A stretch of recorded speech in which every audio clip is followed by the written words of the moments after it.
Okay, welcome to Fantastic Dimensions. We're trying something new today.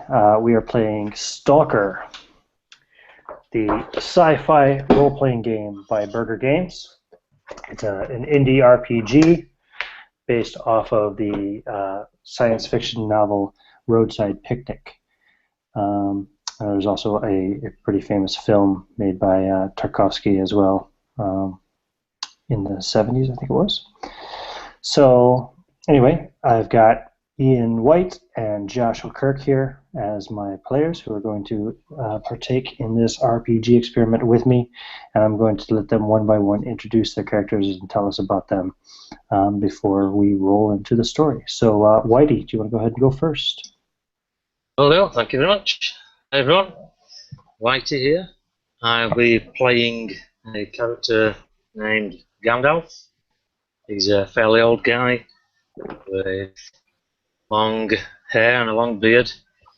And his backstory is he was born in France, in Toulouse, and he just around the time of the appearances, the anomalies, he lost his wife. I know, a bit careless of him, but to an anomaly. And since that time, he's been trying to find either his wife or another similar anomaly so he can recreate the incident whereby he lost her and maybe go and find her. That's basically it. Cheers. That's a touching story. Josh. Hello, everybody. Joshua Kirk here. I will be playing Marcus Volkov, also known as Red Star, is his stalker name. He is a former Russian military serviceman who was actually assigned to guard one of the zones near Kiev. After having to pursue some stalkers into the zone and experiencing an anomaly inside where he believes he has seen part of another world. He came out of the zone with that experience and has gone AWOL in an attempt to find other zones and possibly see into what he believes is maybe the cause of these zones and of the anomalies within them. So he has made his way to France, and we'll be playing the game from there.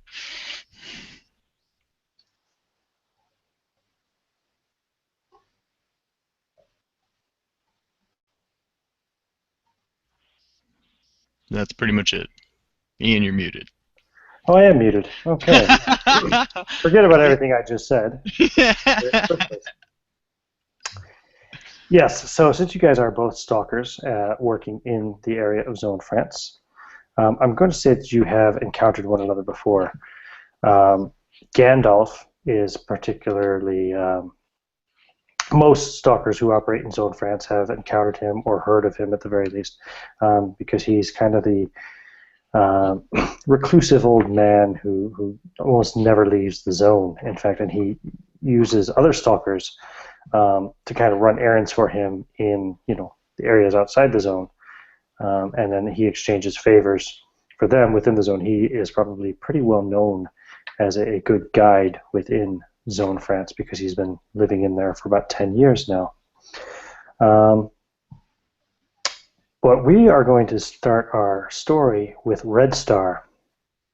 In case anybody's watching this and has no experience with Stalker, either the book or the movie, the names, all stalkers use a nicknames and stuff. They don't generally use their real names. They develop these nicknames because of their reputations of going in and out of these anomalous zones, which is highly illegal and also highly dangerous.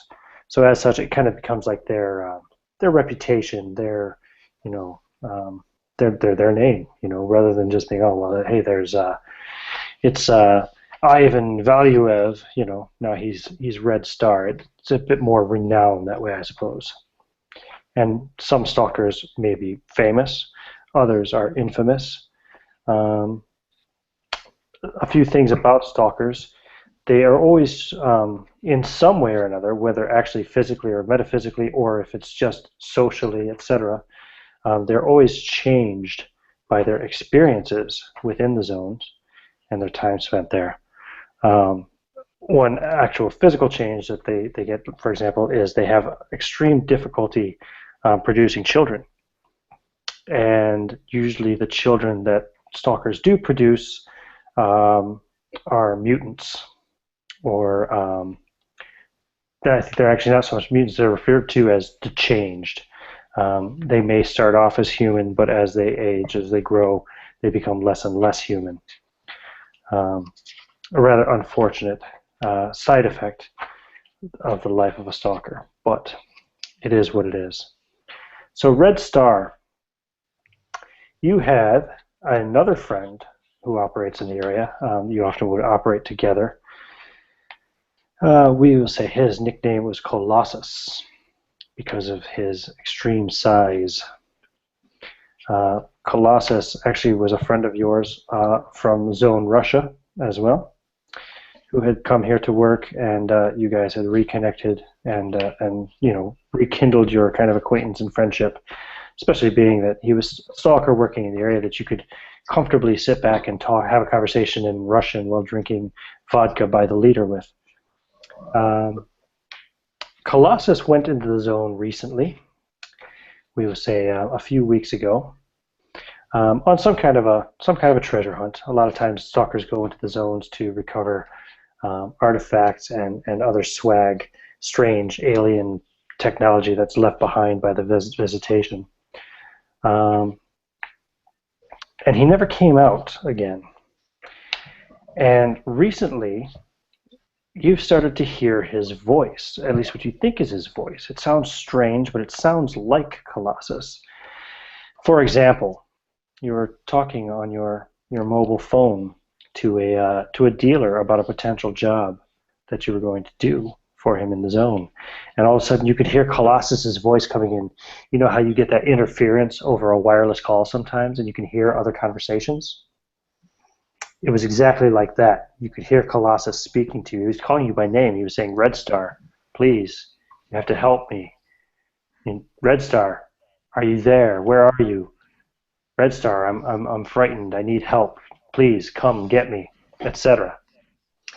Another time, you were driving in your car and listening to the news on the radio, and you heard a similar transmission.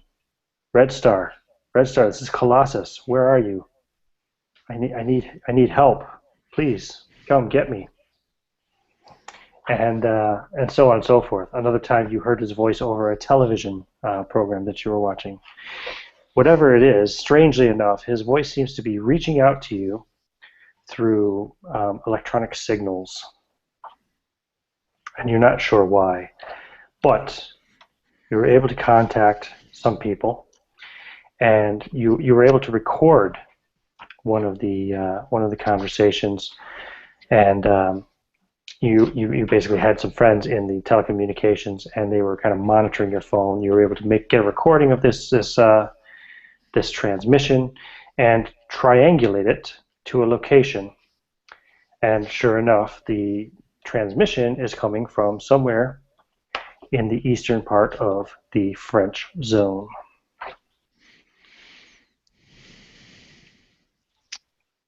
So, not to take away player agency, but for the purposes of this one-shot little adventure, you have decided you owe it to your comrade to at least try to locate him and see what the source of this signal is. If it's really him, is he there using some kind of radio trying to contact you, or is he simply is it some kind of a sick joke or prank, or what is it? Is it some kind of new strange anomaly?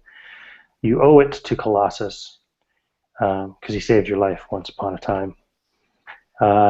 You owe it to him to try and investigate. Sounds good. Sounds appropriate for the character as well. So yeah. You do, of course, know about Gandalf, and you know kind of how to contact him.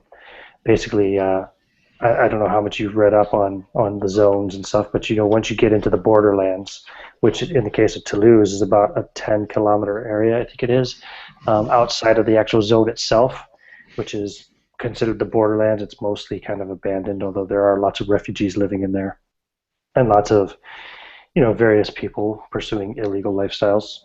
The Institute polices it, but they really don't unless something is interfering with their own interests.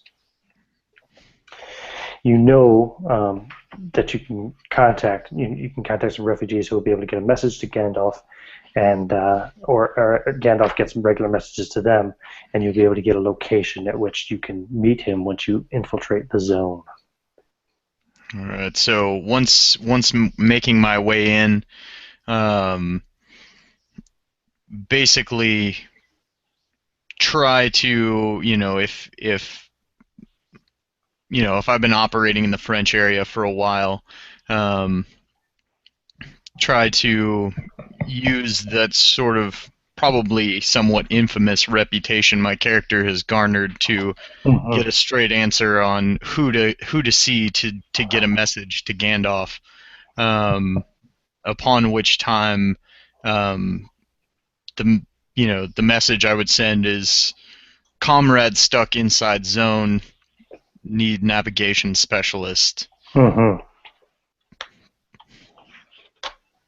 Yeah, and so the Borderlands themselves, most of the buildings in the Borderlands don't have running water or electricity, etc. However, they do still operate.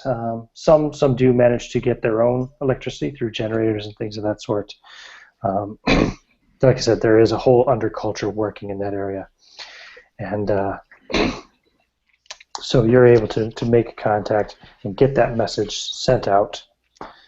And they will give you a location of where Gandalf will be able to be located over the next several days.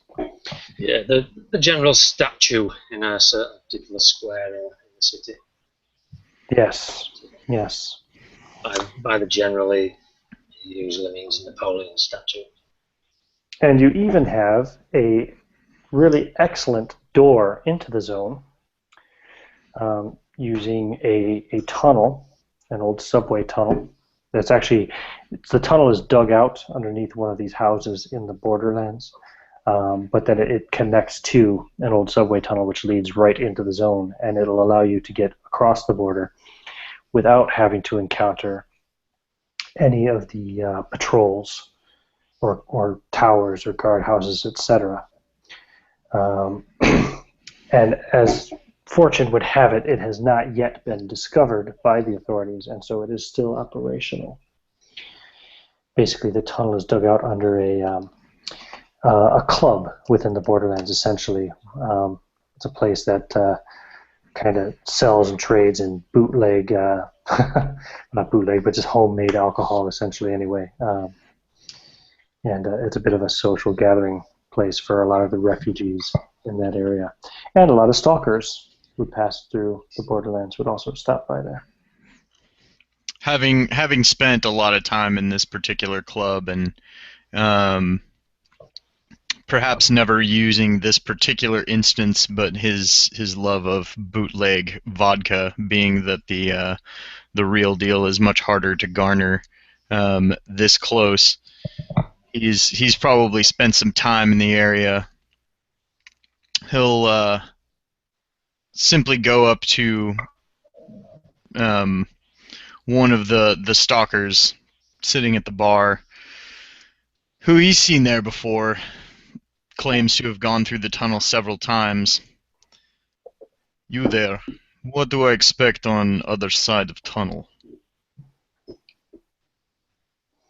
The other side of the tunnel will bring you out in an urban area, relatively close, not too far from the border itself, within a kilometer of the border, safe from the eyes of any of the patrols along the walls. Very rarely do they send anyone into the zone unless they're hunting or tracking something, so you shouldn't have to worry about eyes of the Institute from there. You will want to be careful, however. That part of the city is under considerable disrepair. Several of the buildings have collapsed. Lots of different anomalies taking place in the area. They change with some frequency. As you know from previous excursions into the zone, the weather will be considerably cooler than it is out here. We still don't know why that happens, but for whatever reason, you can expect it to be seasonably chill indeed. And we'll say for purposes of the game that this is currently summer, so it's quite warm here in the Borderlands. We'll say it's in the 30s Celsius, so what's that, say upper 80s or so Fahrenheit. Once you get climb out of the tunnels, though, you will find it to be a nice spring-like or autumn-like, if you prefer, 50 degrees Fahrenheit, usually at the warmest point. If you're extremely unfortunate, there may be snow, and it may be much cooler. Snow I am used to. You will want to take the usual precautions, of course. You have plenty of nuts, yes? And he sort of jingles his pocket, in which you can hear the clack of several nuts rattling around, and his hands are wrapped with sort of a white thin strips of cloth, sort of acting as makeshift gloves, but also allowing him easy access for which to tear small strips off to tie to the nuts. It's always very tempting in these urban parts of the zone to simply follow the streets. Sometimes the easiest and most obvious path is also the most dangerous. So you can expect to have lots of inconvenient obstructions. Be prepared to climb lots of stairs or even walls, crawling through windows, things of that sort. Of course. This is not my first time inside. I simply did not want to walk out into completely unknown territory if it could be avoided. Well,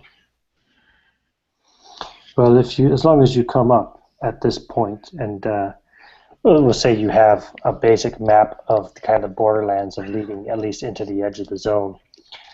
As long as you make sure to exit at this point, you should be okay. It is, it's not an oasis, but there's never been any anomalies recorded right there by that subway exit. From there, you know yourself. You'll have to use your own precautions. Very well. Thank you for the information. Here, a small token.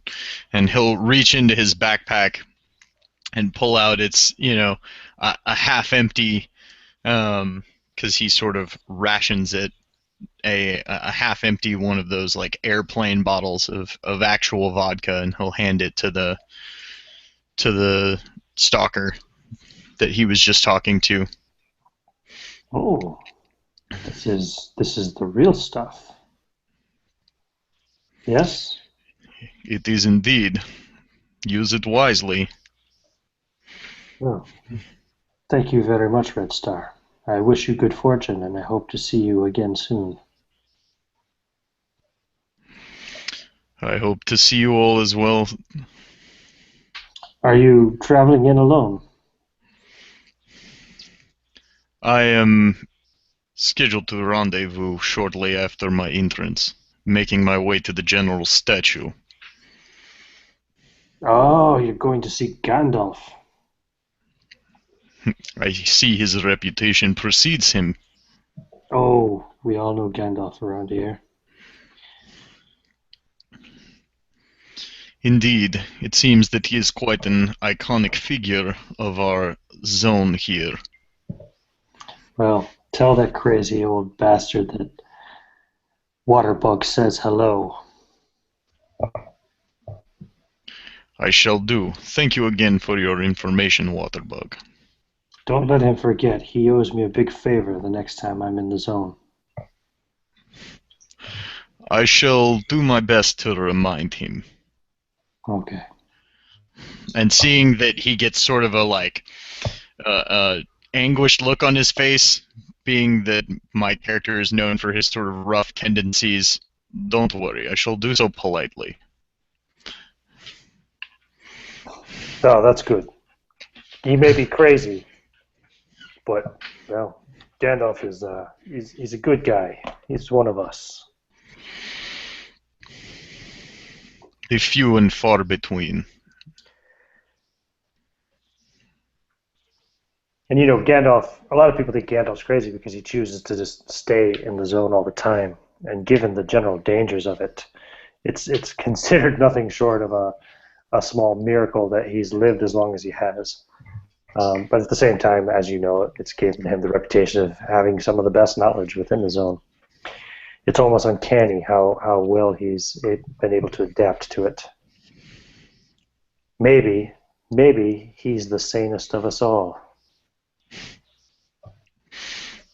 In this day and age, I would believe just about anything. At least that. Well, good luck to you. I am off to go speak to an agent. No, not one of those agents. I mean, a middleman. I'm trying to get a connection to a new dealer. If you hear anything good, you let me know, okay? Will do, and happy hunting. Good luck, Red Star. And with that, I will descend through the basement, sort of, pull up door that's near the back of the bar, or the little club that's here in the Borderlands, and descending down the metal sort of ladder built into the cement pipe leading down to the maintenance access of this old subway line. The clank, the rhythmic clank of my boots hitting the metal rungs sort of brings a song to mind, and Red Star begins to hum.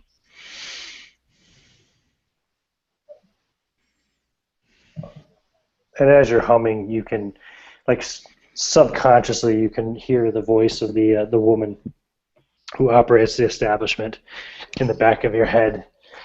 Don't forget, 10% of any earnings from any swag you sell for access to the door.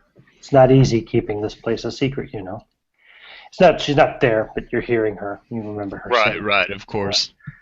So that's the agreement she has with any stalkers who pass through. So. Okay. Thinking to himself, 10%, he roughly estimates, he sort of tries to calculate how much he needs to make, or how much he needs to find to make this venture profitable, in addition to benefiting Colossus. Yeah, well, obviously, as I say, if you come out with anything, well, that's a profitable run. The more the merrier. Getting out alive is considered a profitable run sometimes.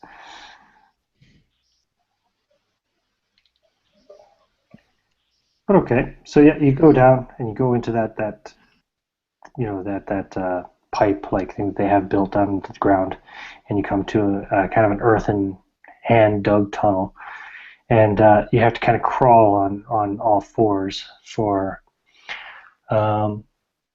probably about nearly half a kilometer. It's a good ways before you reach to the actual old subway tunnels itself. And the subways stopped running a long time ago. The rail and everything until it was stopped after the visitation. So they haven't been used for quite some time. But once you get to the tunnels, obviously it's much more spacious. You can stand up. You've got plenty of room. I presume you have some kind of light and stuff in your equipment. Yes. I just had a 9mm with flashlight attachment. Okay. Right. So you can pull out your map and just see which way you have to go to follow the tunnels the right way to get to the right station to exit back into the zone. Okay. You have to travel, we're going to say about 6 kilometers through these tunnels. So that's 6,000 meters, or about 4 miles. Given the fact that you're checking a map and driving through the tunnels, it takes you a couple of hours anyway. And then you can actually kind of almost feel it when you actually cross over the border. All the hair just briefly kind of stands up on the back of your neck as you cross over into the zone, and everything kind of changes immediately. You know that feeling you get, like if you ever go flying or climbing or anything like that, when your ears build up all that pressure, Mm-hmm. and everything just sounds kind of strange and far away. You get that sense, and you know that you've crossed over into the zone. You still have a good kilometer or so to go yet in the tunnels at that point. And after, probably 5 minutes or so, you get that release as well. When the ears finally pop, and you've almost acclimated yourself now back to the air pressure in the zone. Even though you're underground, it still feels like it's gotten 10 degrees cooler down here. And with that, he'll pull out his scarf and sort of wrap it around, cracks his knuckles, takes in a deep breath of the surprisingly brisk air even inside of this tunnel, and sort of just steels himself, hearing Colossus's voice in his head over that radio signal. He pulls out his phone and listens to the recording once more. Turns off his phone, pockets it, and heads forward. Okay.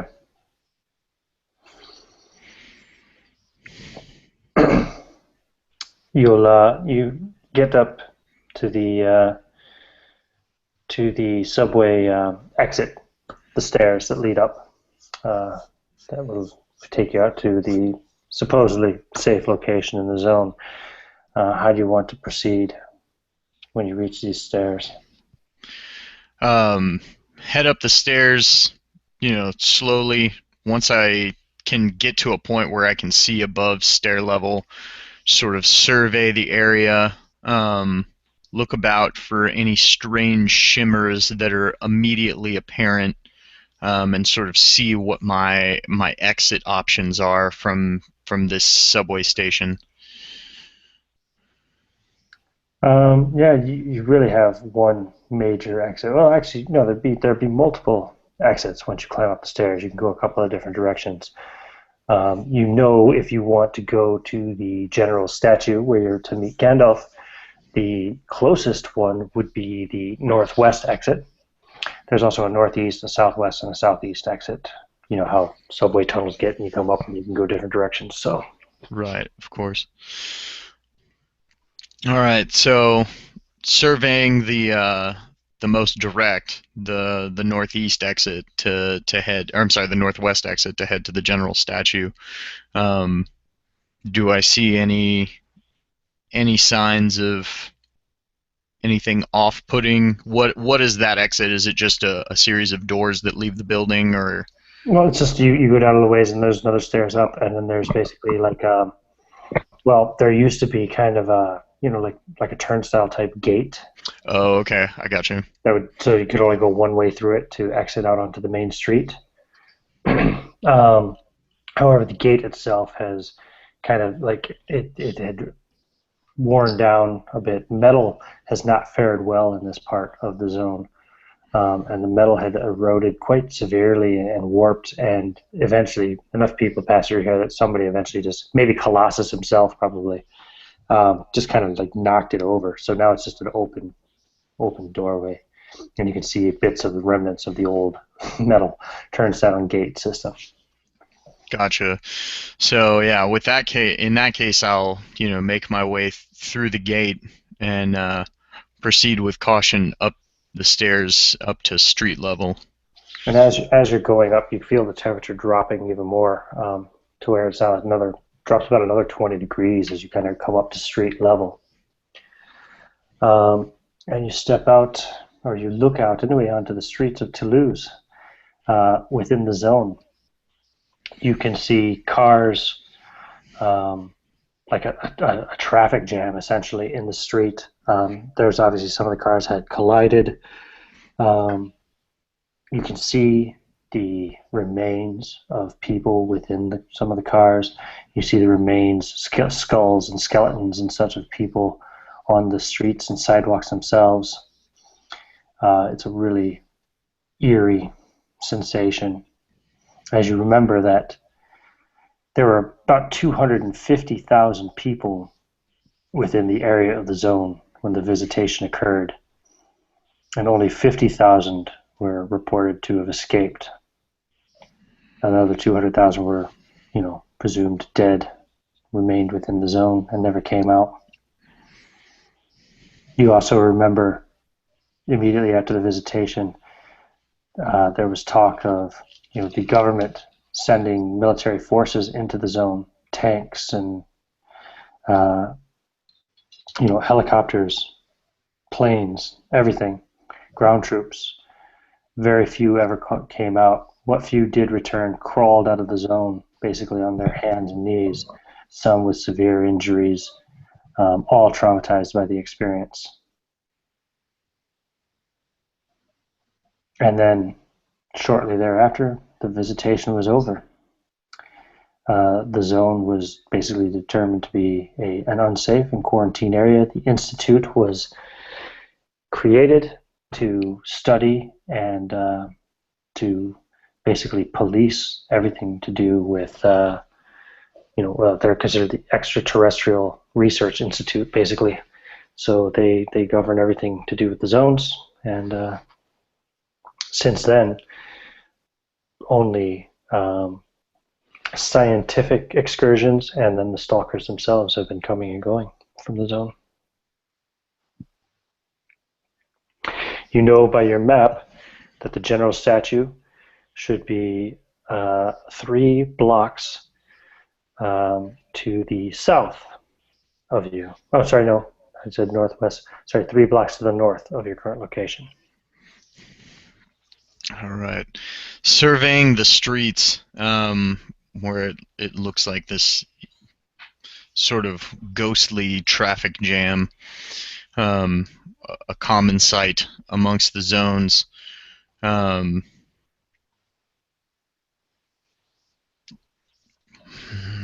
What do as far as the buildings that sort of line this particular street, what is their look, if you will?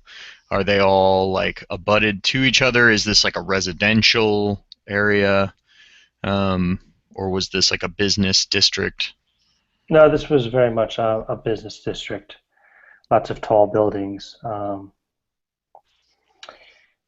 buildings very close together. Many buildings even connected.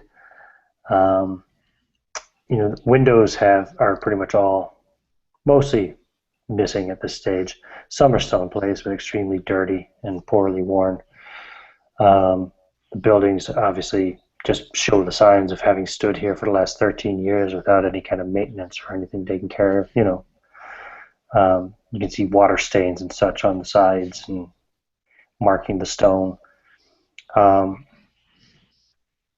You actually hear music playing.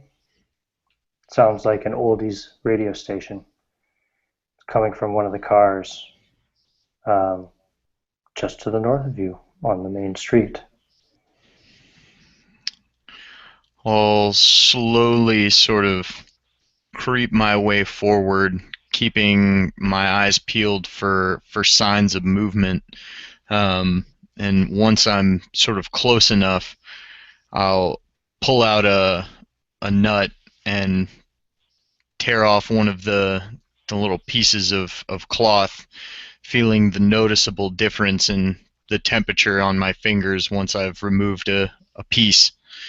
And he'll, give it a spin and attempt to just sort of ping the car with it. Okay. Yeah, you throw it in the direction of the car, and nothing happens to the nut. Looks like it's safe to pass that way. You do see off to your left, you see basically an old taxi, and it's smashed like a pancake. And you're familiar with these anomalies. I think they're often called gravity wells or something along, not gravity wells, there's another name for them, but yeah, it might be gravity wells. Basically points where gravity doesn't act like it should. A lot of times within the zone, the laws of physics don't apply. You can tell that would be an extremely high gravity area. The way the taxi is almost pressed into the cement, into the concrete of the ground. So making sure to make my way around that. Oh, yeah. I want to move forward to the actual car where I hear the radio still playing. And as you're moving towards the car, you hear, the sound like when you start to turn the channel on an old radio, an old manual radio, you can hear it kind of shuffling through the channels. Mm-hmm.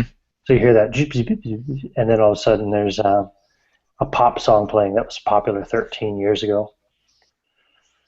And then you hear the sounds of the station changing again, and then there's a gentleman reading off a weather report from 13 years ago.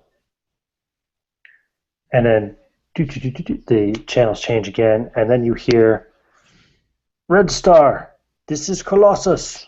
Red Star, please come. I'm running out of food and water.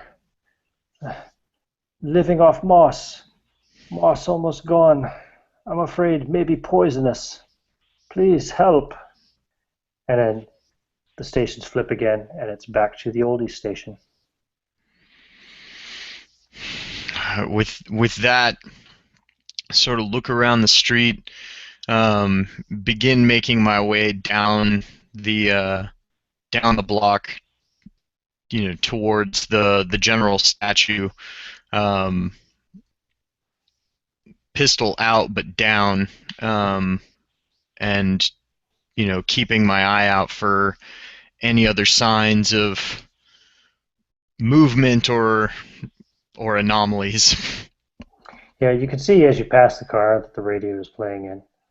You can see a skeleton, like hands still on the steering wheel and head kind of down on the steering, almost like they were trying to take cover from something when they died. But no other movement. The car isn't running, doesn't seem to be on. There's no lights on or anything. It's just the radio is still playing some radio program from 13 years ago, apparently. You start to make your way towards the general statue, and you can see it from about a block away. It's a big statue, kind of in the middle of this major road, but it's horribly deformed now. And burst in many areas. It almost looks like something crawled out from inside of it. The way the statue is just kind of like exploded outwards in ways. Kind of like a cicada when it breaks its skin and leaves that shell behind. Except this is the statue of a man. And Gandalf. What will you be doing? Well, despite the cold, Gandalf woke late this morning. He was woken by the sound of crows arguing on the building opposite. He rolled over in bed. He's in his old apartment. Bed empty by the side of him. He wipes the sleep out of his eyes, sits on the edge of the bed, and slowly slowly gets dressed. In between times, having a drink from an old milk bottle with water in it by the side of his bed, just to get the taste out of his mouth. A bad night. Once he's dressed, he wanders over stiffly towards a cupboard, wardrobes, slides a drawer open, and it's almost completely full of cereal bars of various manufacturing. He rummages around, looks for his favourite flavour, tears it open, and starts eating while he mumbles to himself. He walks over, does his usual morning routine. He goes over to his wife's side. The bed, opens a bedside drawer, pulls out a deck of tarot cards. These were hers from way back. She did show him how to do some readings. He never really took stock of, or really understood, or had a real belief in them. But this is what he does every morning. He reads the cards for her. And on this particular morning, he stares down at the cards as they're revealed one by one, and primary card comes up, death.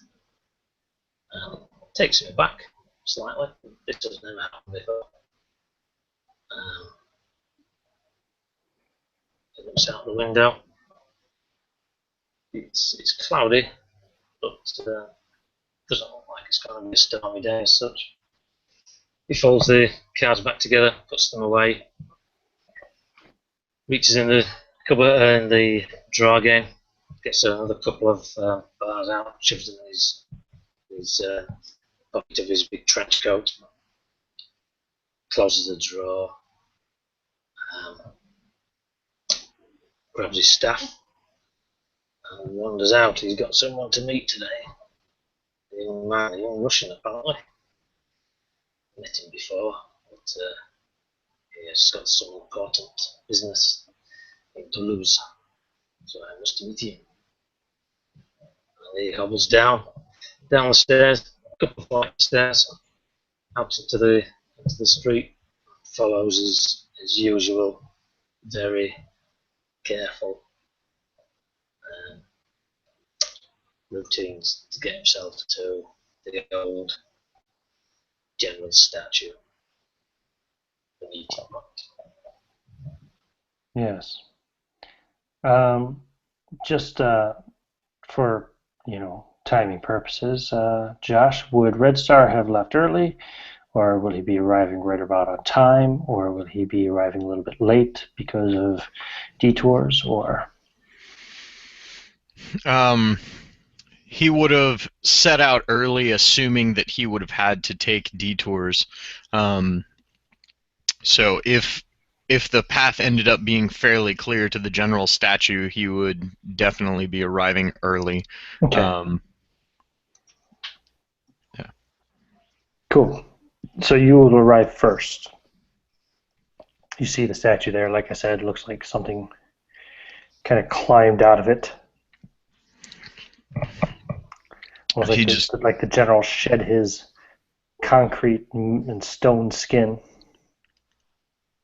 and just left it standing there, a broken shell. He walks up and traces the edges of the broken area of the statue, looking sort of on the insides of the pieces still remaining, seeing if there's any sort of strange residue or anything of that nature lying within the statue's remains that hasn't already been picked over or scraped away by one of the Institute teams or one of the other stalkers, and sort of does his best at patiently waiting. Probably ends up with him pulling out his knife at one point or another, sort of drawing lines in the sand or in the dirt near the statue, and begins to sort of trace out some musical notes on those lines, thinking about a song that he's been sort of mulling over in his head for a while now, as to how to end it. So Gandalf, as you are approaching the statue, you see this youngish. He's youngish, isn't he, Josh? Yeah, I would say probably like late 30s. Okay. Well, he's young compared to Gandalf. Yes. You see him sitting there, tracing something in the ground with his knife. Gandalf will pause for a moment, close his eyes and just listen. And his hearing isn't as good as it used to be. He can hear the fuzzy noises. So he opens his eyes again, and they're still as sharp as ever. He carries on walking along using his staff as a couple of steps. Monsieur Esther. Yes. Gandalf. Good morning to you. It is a pleasure to see you again, Gandalf, though I wish it were under different circumstances. You got my message, yes? Oui, I got your message. Colossus, you are familiar? Colossus. Another Russian stalker, similar to myself. A friend of yours. Yes. Yes. I owe him a great deal. He has been sending me messages, I think. Here. And he'll pull out his cell phone and turn it back on, play the recording of of one of Colossus's messages through the radio static. I don't know, of course, whether this is real, but I owe it to him to at least attempt to find out. He called you on your phone? On your phone? No, this is a recording of a communication that was sent to me via radio broadcast. Or should I say that broke through a radio broadcast. He sent me one again earlier, through radio of car, near exit to subway. And you say you have triangulated the location? I have what I believe is the location of the signal. However, I'm not quite as familiar with this part of the zone. Hence why I require your services, comrade. Comrade, indeed. Well, it is all well. I will help you the best of my ability. Do you have a map? I do. Now he'll pull out the map that he's been referring to and show them where, obviously he knows where the general's statue is on the map, but where the supposed location is in relation. Ah, yes. And let me just tell you how far away that is, if I can, from looking at this map here. Once I find it. The area Gandalf. Interestingly enough, it's one of the few areas you've never been to. Yeah, okay, how far is that? Yeah, it's a good 30 kilometers at least from your current location, maybe a little more. That's 30 kilometers in a straight line. It'll probably take you 3 days to get there. And that's location, there's a Would it be called a platoon of tanks? What do you call it? A battalion? What do you call a group of tanks? Battalion, I think, yeah. Yeah. It's an Um, armored battalion or armored company. yeah. There was an armored battalion. Most of the tanks are still there, and the remains of many soldiers as well. You know that some stalkers have tried to go in there before, but no one's ever gone in and come back out. If this broadcast is coming from there, then it's possible that his friend is trapped in there or something. You don't know. It's a very eerie sight. You've seen it from afar. The strange thing about it is you can see the tanks are still there and the remains of a lot of the soldiers that were along with the tanks. But also, interestingly enough, there's a whole bunch of spent like tank shell casings and stuff on the ground around the area too. It's as if they fought something there. But most of the tanks themselves are showing no signs of any kind of, no kind of damage that you'd be used to. They don't look like they've been blown up or anything of that sort. This area, I have been as far as to have a look into the this place around here. Looks like a big tank battlefield. But I would gladly take you to the point and beyond. Instead. It is about time I went in there to myself. You figure, in theory, there should be all kinds of valuable swag in there since nobody's ever gone in and come back out alive with any. Very dangerous, but huge rewards. As long as we find out the fate of Colossus, or what is sending this message, I am more than happy with that as loot. However, I will certainly make sure to help you get your share, so that you are well compensated for assisting me. Wait, très bien. We have deal then. Hold up, offer out my hand. He grabs your hand and with a overly firm handshake. So we are agreed.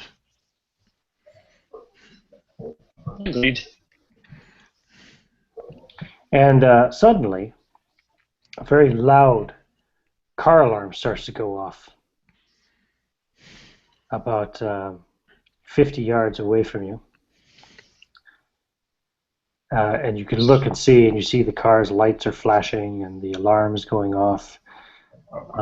You see first you think it's like a cloud or something kind of floating around the car. And upon closer inspection, as you're looking at this strange cloud, it's like a swarm of insects or something almost. Yeah, about small pair of opera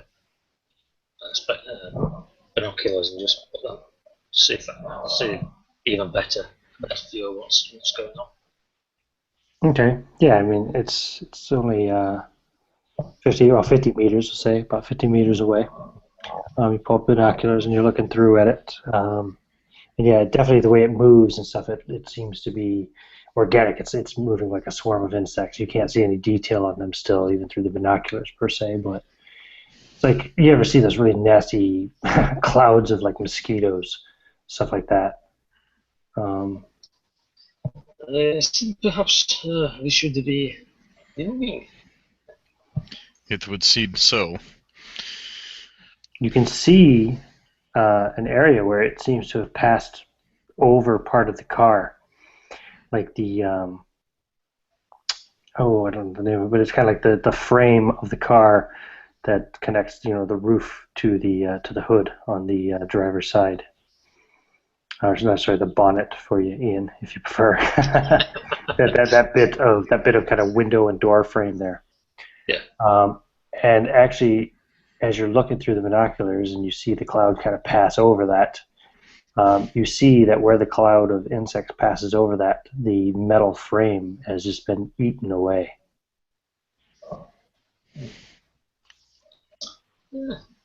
quickly. It, I hate to see what it does to skin. well, it could just be something that eats metal. Best not to find out.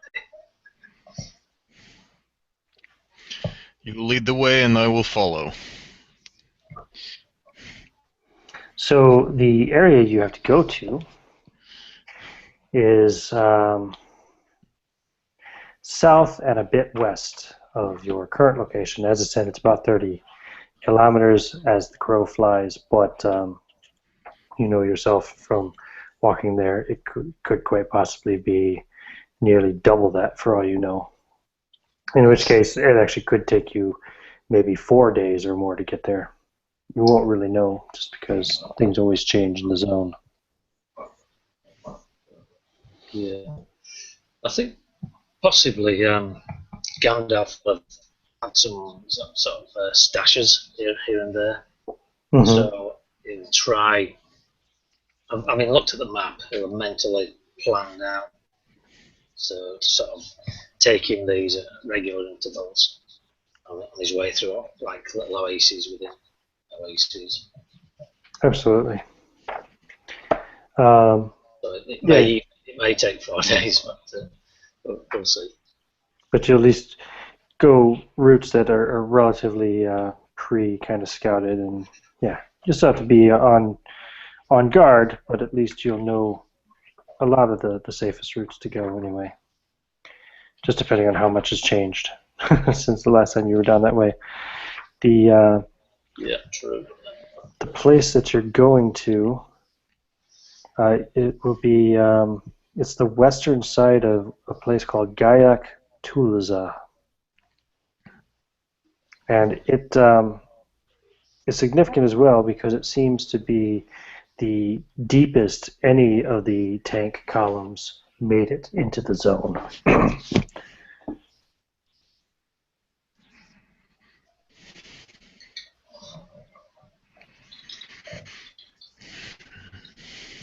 So it is, well, it's morning time, probably late morning by the time he got through the tunnel and everything there. But yeah, you begin to proceed down streets. As you're checking your way along the way, some places you have to actually go over cars or through buildings. Sometimes, not even by normal passing through doors and such, but even sometimes you have to kind of climb up and in through a window and then up a couple of floors and over one point where you have to leap from one office building to the next on a third-story window. They're close together, so it's not a terribly distant leap, but it'd be pretty shitty if you happen to trip or miss the jump. And this is all to avoid, particularly nasty areas that you know of where anomalies often occur, very deadly. Sure. As you're traveling along, you reach one of your stashes. What do you have stashed in your stashes, Gandalf? It's mostly water, I think. That would be the main thing. Okay. And maybe some of his favoured food bars as well. Cereal bars. He figures those are the easiest thing to carry for the protein and. These are a lot of the things that you get your stalker friends to acquire for you from outside the zone? Yes. Yeah, unless he comes across anything. Makes sense. You guys would both know anyway. It's one thing that's very hard to come by in the zone and you can never trust is safe drinking water.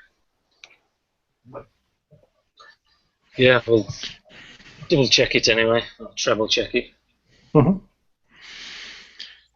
I'm thankful for your stash. I was not expecting to be this prolonged of a journey inside. You have, well, presumably you will have a blanket in your rucksack.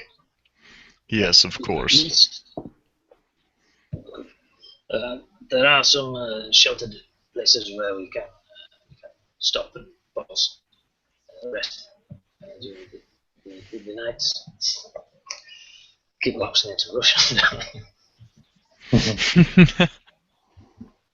It's catching. At this stage, it's kind of late afternoon, and you have your bit of a break, and you start to move on, and you get to a point, and your kind of sixth sense kind of kicks in, Gandalf, and you just kind of stop, and you're like, okay, there's immediate danger ahead. Wait, hold. And you're looking at these buildings that are between you and the direction you need to go.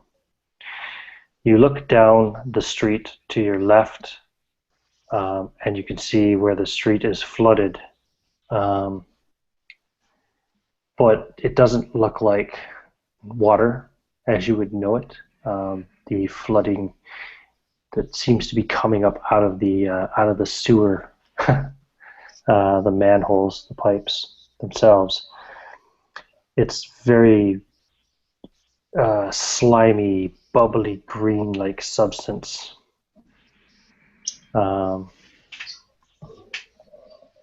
It looks extremely unhealthy. In fact, to where this is on the street on your left, and you can see the building ahead of you and to the left, where this slime is encountering the lower portion of the building. It looks like the cement of the building is deteriorating, as if being eaten by acid. And the building is making sounds, and it looks like it's starting to unhealthily lean, kind of towards where you are. Retreat back up the way. That is, if I'm not mistaken, that is what they call the witch's jelly. Something similar, yeah. The building is about to collapse, so it should be way back. This way. Get out a nut with a ribbon and try and find a different route. Okay.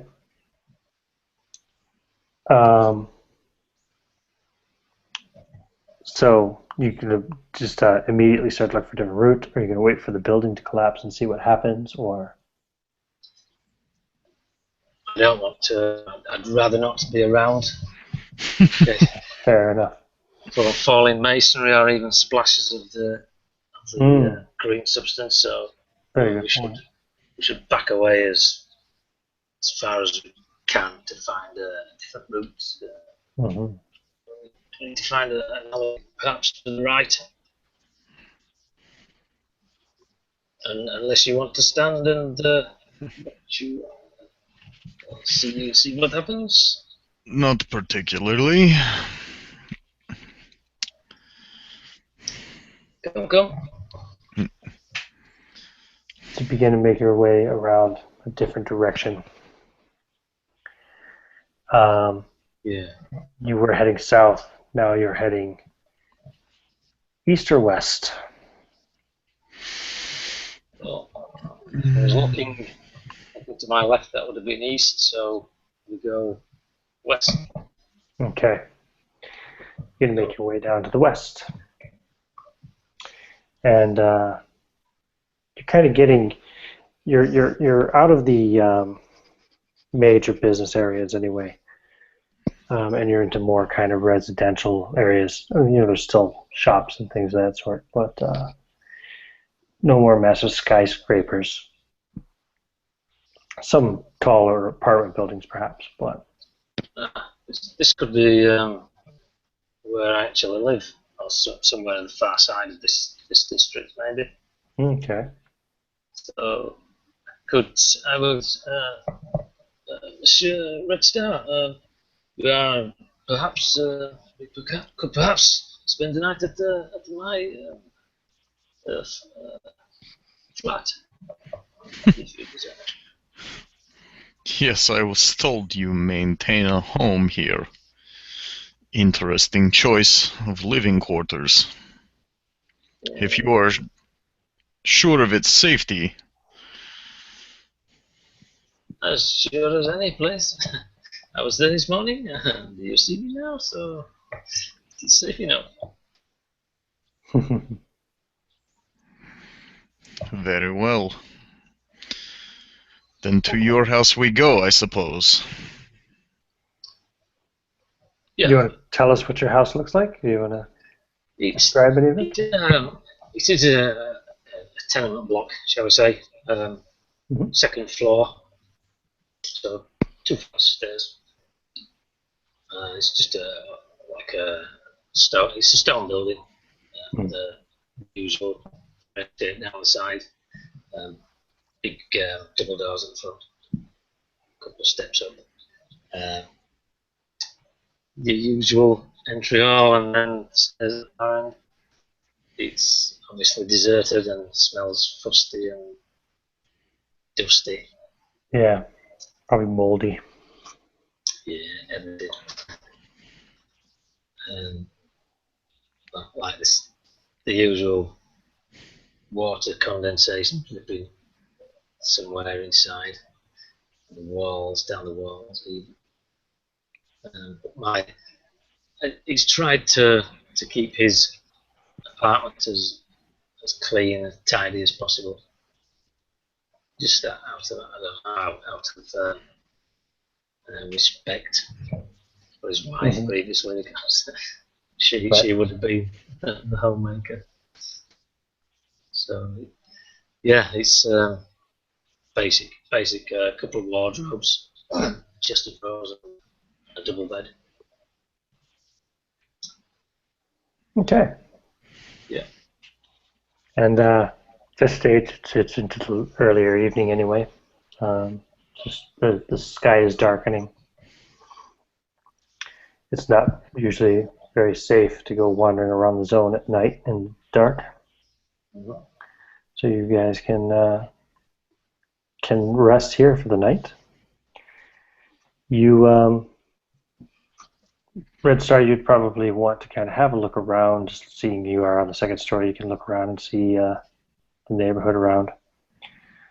You can see in the distance, probably a couple of kilometers further to the east, you can see kind of like a really sickly looking fog over that section of the city, and it looks like there may be fires burning off in that direction, large fires.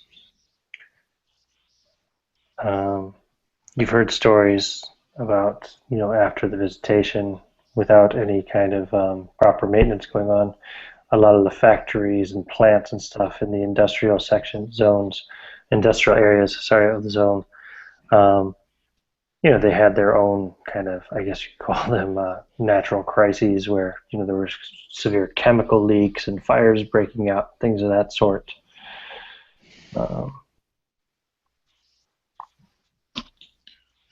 And seeing the fog cloud, still sort of surveying the area, seeing the furnace below the window that he's looking out, he sort of tests it to see if it's hot.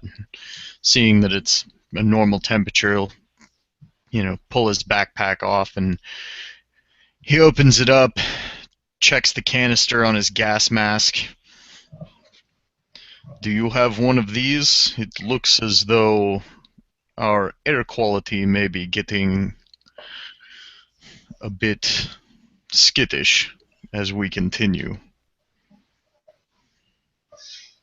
The simple answer is no.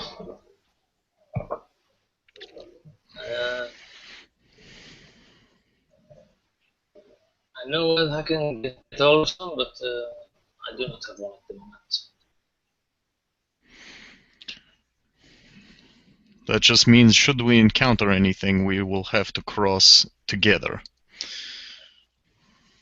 Gas mask can be shared as long as the chemical is not toxic to skin.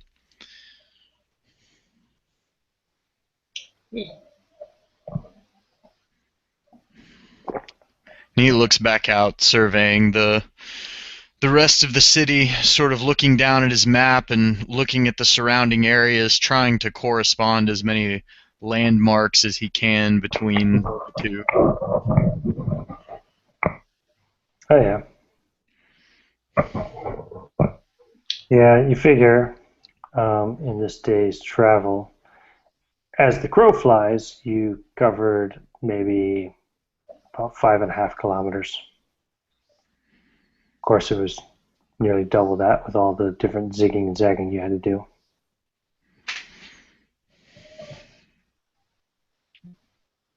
And you figure you've got about 15 kilometers yet to go. Help yourself to the food. Thank you. So, what is it that causes you to maintain your home here in such a inhospitable neighborhood, shall we say?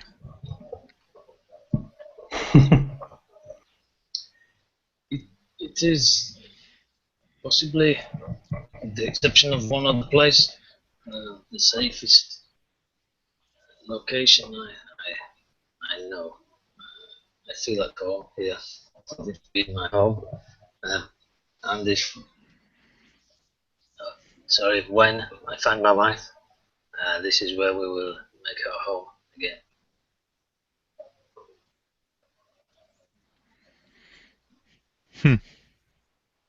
I hope that you are able to do so. Yeah. I Oh. will find. My apologies. By the way, Waterbug says do not forget you owe him favor. I almost forgot. I promised I would deliver this message.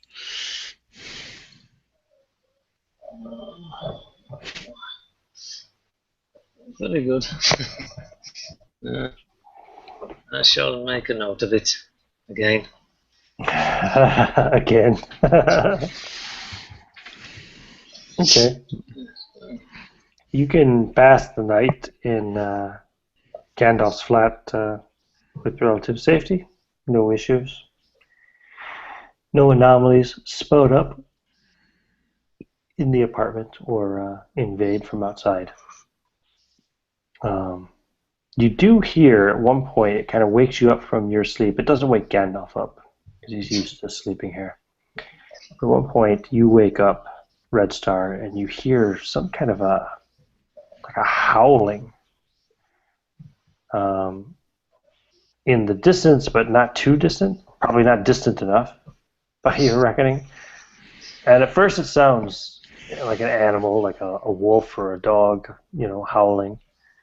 But as it kind of tapers off, as it kind of, it hits its crescendo and then drops back down, it actually sounds like maybe a human imitating a wolf or a dog. You only hear it once, and Gandalf is still sleeping away to be quick.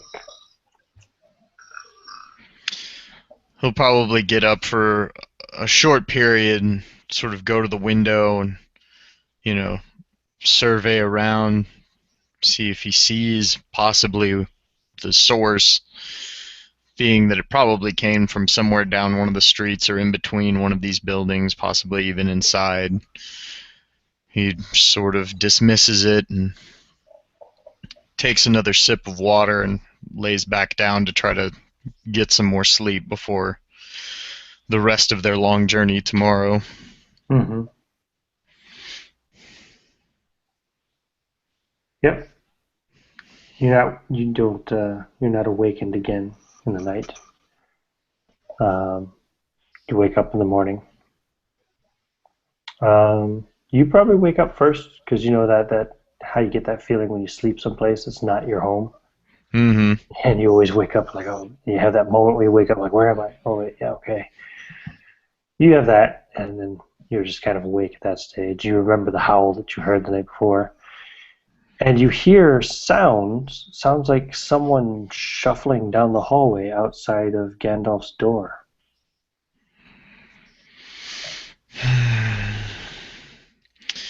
With that, he'll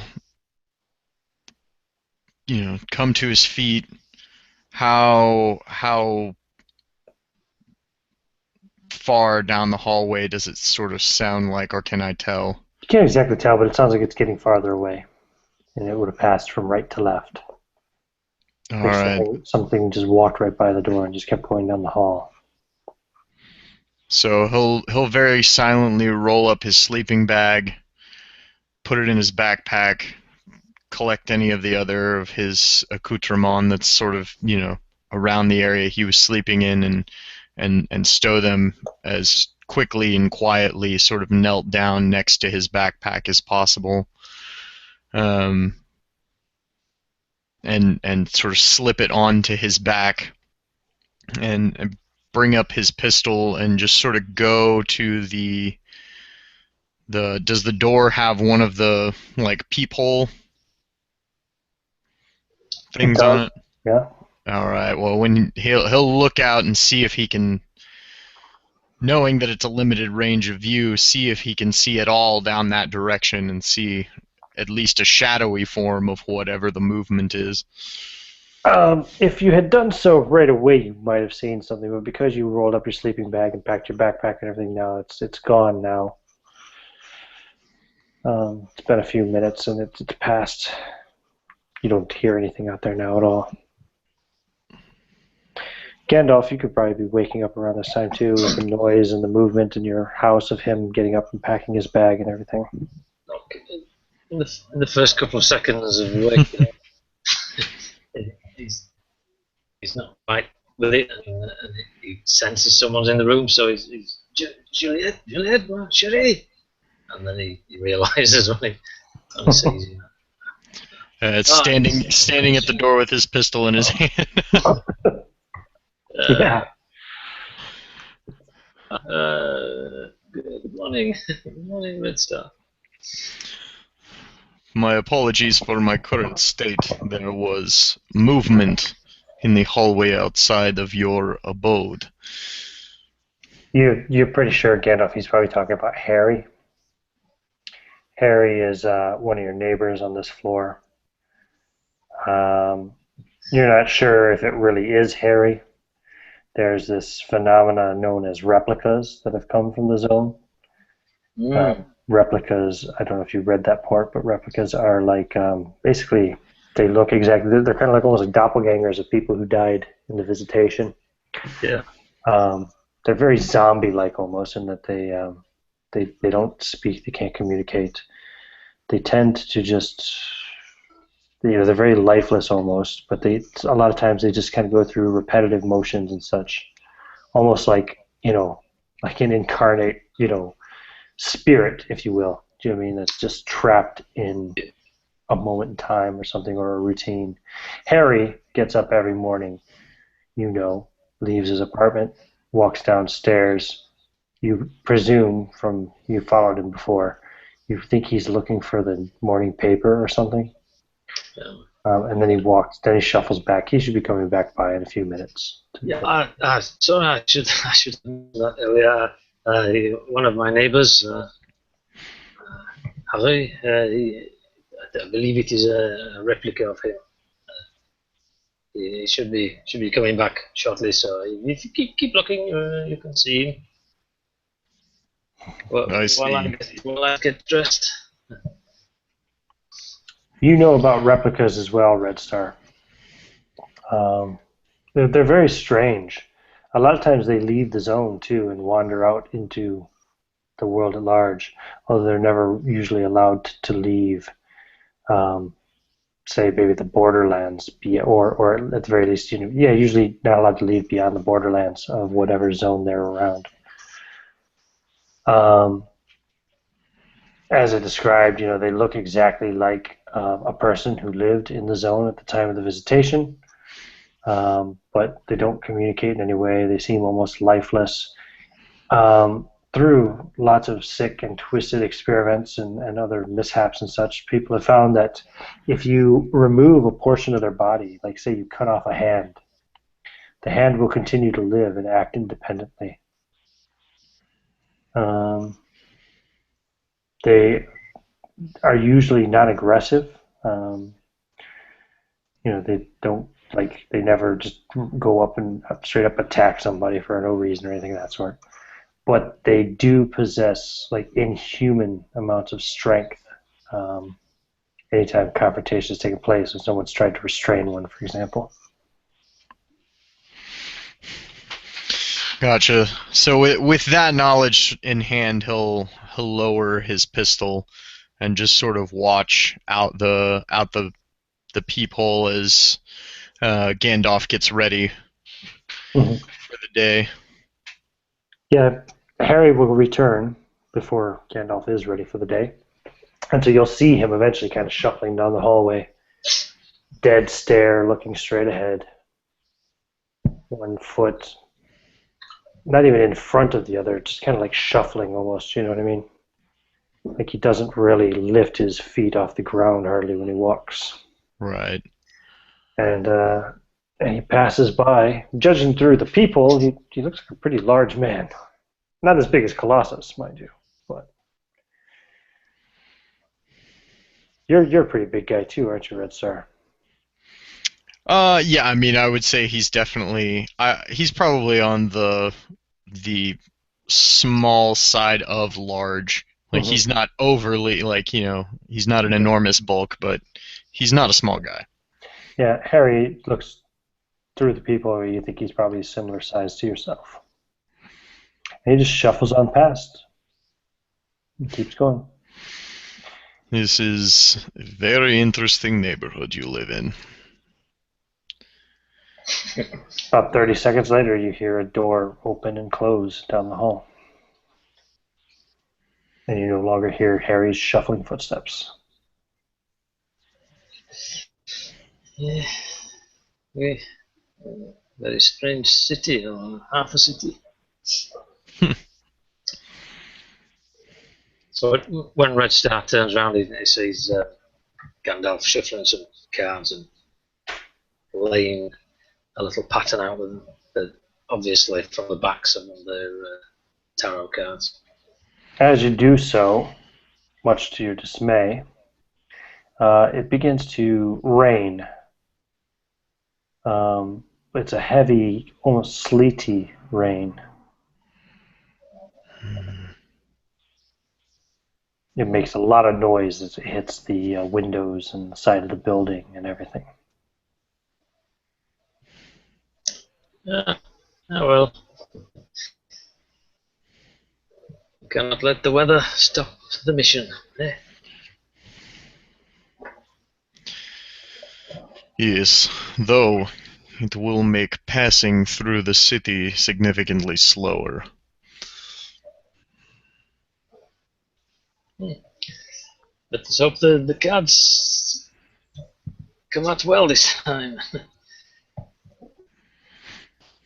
Okay, I'm guessing then that Gandalf goes through the same things, and he starts turning the cards over, and most of them, as he's turning them over, coming out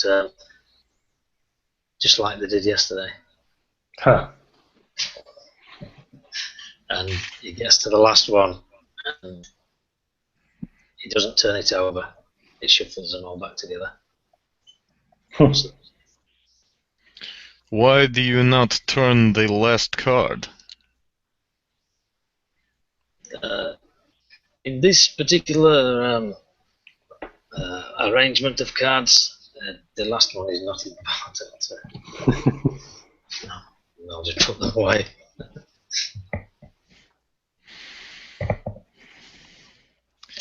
It's time to go then. Do you have a hood?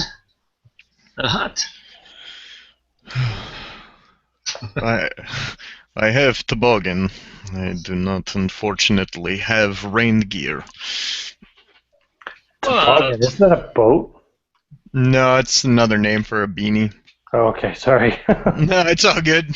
Sledge. You're carrying a boat. It's also another name for a sled. Yeah, that's what a sled. That's right. Okay. Yeah. I'll see if I can. If I have anything in my wardrobe.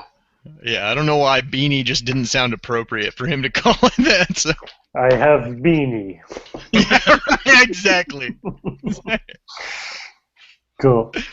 I'll find something for him that's unsuitable, either colour or size. Yeah. You probably have a spare raincoat or something, although it'd be probably kind of small on him. Yeah, it was my wife, so it will be. Considerably small on Red Star then. Yeah, Do you have a pink. tarp I could just cut a hole in? No, I'm just. Okay, and you guys begin to make your way in the fleet. One advantage to which, though, is that some anomalies are easily revealed Yep. by the effect of the weather. Certain airborne anomalies that might otherwise be hard to detect, you can detect them by the way they change the color or the pathway, etc., the general properties of the falling precipitation. Yeah. Okay. So what will speed we lose in the weather, we gain in being able to avoid things easier. Yeah. That'll probably work out about the same. Indeed. So I think you're going to make it through another day's worth of travel without any major problems. If I'll let Gandalf, since he's the guide, if you want to give a little narration of that day's travel and just where you end up making shelter for the night. You will make decent ground, actually, and be about halfway to your destination. He knows exactly where he's heading. He won't tell Red Star straight away until perhaps a few hours away. Mm-hmm. But as we're going, we're going through the residential area, so we'll be going through shopping areas. You're getting into suburbs by the end of this day, just so you know. So yeah, we'll skirt by one particular shopping area. Gandalf has used it on many occasions. On this occasion, we can't get in because of there's some animals, perhaps some wild dogs or something like that. some mutant dogs, yeah. They seem to have like flayed skin, and they have no eyeballs. Uh-huh. Okay. So we'll avoid them and take another route. So getting on, and I will tell Monsieur Restar, I have another safe area. The second one I was mentioning, but indirectly in my apartment. It is my old place of work, the precinct for the gendarmerie, the police station. That does indeed sound like a good location to stay. Have you fortified it at all? He sort of like swallows his spit, thinking about like the look of those dogs. Fortified in a small way. It's just like a safe house. There are rooms upstairs which are much more safe than the lower level. Or even the cells, perhaps. Yeah, yes. Wherever you like. You can have a look when we get there. We're not too far away now. Okay. So that was one of the areas that I took as part of the wealth and equipment slot. Excellent. So, yeah. Gendarmerie. Okay. Which it is a sturdy building. It's been cleaned out on a couple of occasions by various groups, so there's nothing really that you can take from there. All the weapons have gone out, all the ammunition, what have you. But there may be a few lockers that are still locked up that people have left. So So all the good stuff's gone. Cool. You pass through another night unmolested anyway. And you hear howling again that night, but this time it's actual dogs, you're fairly certain. Kind of brings back to memory those flayed, eyeless dogs that you saw back at the supermarket. And as he hears the howl and is awakened again, he'll go back to the office door and just sort of double check that it's locked before sort of shaking his head at himself and going and laying back down on his sleeping bag. Yep, it's cool. Okay. You would see that Gandalf had actually been woken by it too, and he just nods at you and then turns over again, goes back to sleep.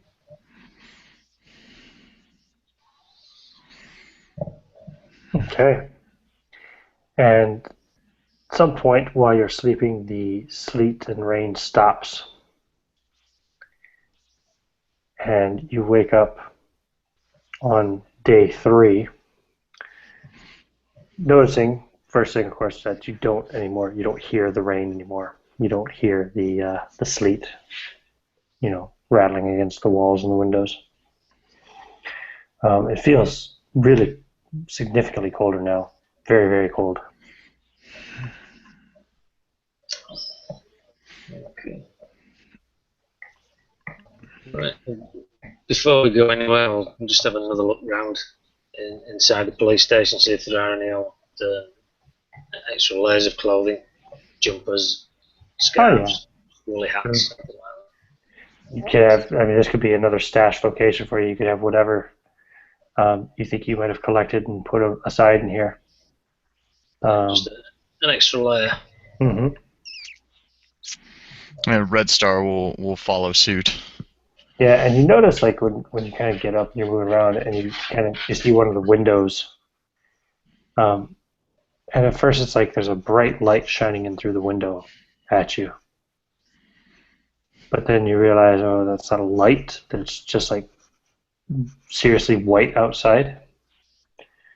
And as you approach and look out the window, you realize that at some point during the night, a heavy snow has fallen.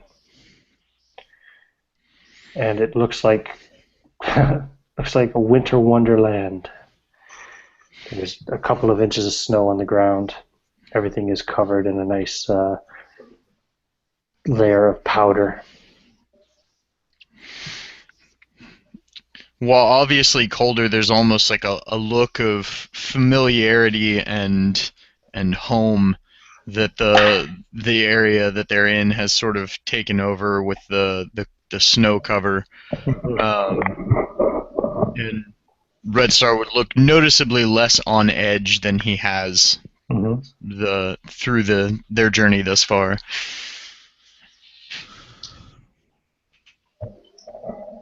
Good. Right.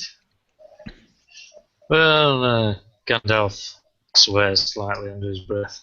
He's not a fan of the cold. His old bones suffer more. Arthritis plays up.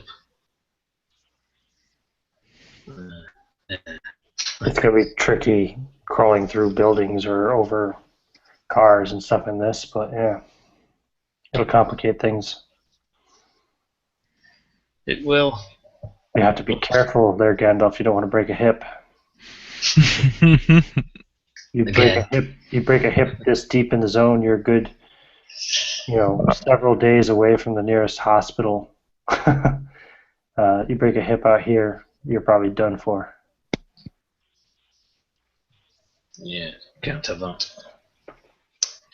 I have a mission. Okay. So how do you proceed then?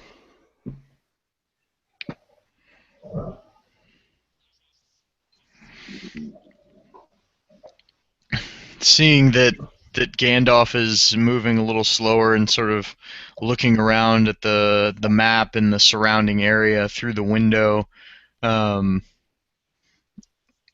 you guide and I will take point today, I think. Oh, very good. Okay, I'll plot out the day's anticipated route. Mm-hmm.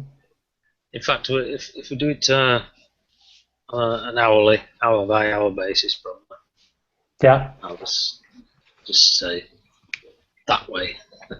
And you've got to plot it out this way. If you go along this way, um, at the end of this day, you'll end up near an oasis. In fact, you'll be able to camp for the night at an oasis. An oasis is just kind of it's like a safe zone. It's funny. It's ironic because usually it's like a dead zone as well. Oftentimes, like life and plants and things of that sort in the area are either mutated or just completely fucked up. Sometimes almost otherworldly. But the nice thing about the oasis is usually once you're in an oasis, like a zone, is also a circular area, although considerably much smaller. There's not usually any deadly anomalies or dangerous organisms and such, in those areas. Yeah, perfect. So you should be able to reach that before dark. Okay, I shall mention that, so we've got something specific to aim for this time. And there's a light snowfall that comes and goes throughout the day's travel. And, Gandalf is giving you his directions, and you're kind of following ahead of him, going first. And, just sort of scouting out any situations ahead. That way, since I can see that he's reacting a little slower, that way I can give him a heads up before we encounter anything. And at one point, you figure it's late afternoon, maybe early evening. Kind of hard to tell with the overcast sky, although it feels a little bit warmer now that the clouds have filled the sky, strangely. Maybe not strangely, but insulation and how that all works. But the snow is still not melting. But you do see an area up ahead, Red Star, where the snow has melted in a circular area, small circular area. The snow has melted, and you could see there's a car there that looks immaculate. It looks brand new, like it just rolled off the shop floor. Sitting almost at the dead center of this circle. I believe that they've found our oasis, and he'll wait for Gandalf to catch up and point out the car and the melted snow. That's not your oasis, Gandalf. No, I think so. No. No, that is an anomaly. If you just throw something in and see what happens. And with that, he'll get within range and he'll tear off another piece of ribbon from around his hands and tie it around the nut and toss it into the area with the car.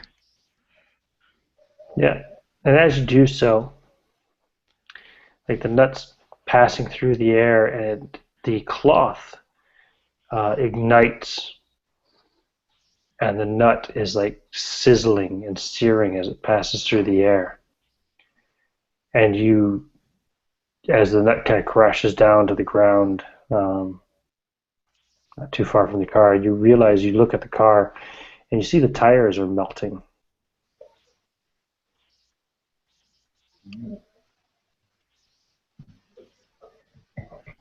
That is good call.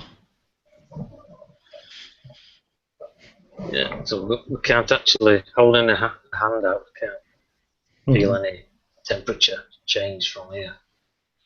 Are you going to step up to the circle? No. Okay. From here you can't tell. Yeah. So it's not like a raging inferno, but it's just on the instant of contact, I would say.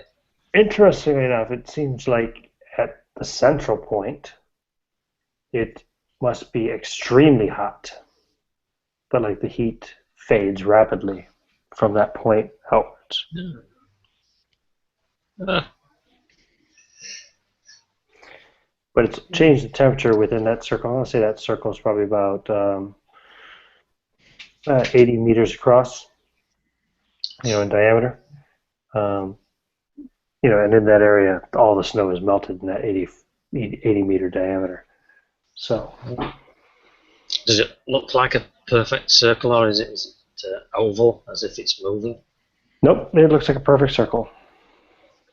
Too perfect, in fact. Yeah, unnatural.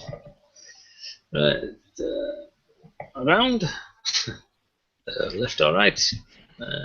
You choose. You successfully avoid another DM trap. I mean, anomaly.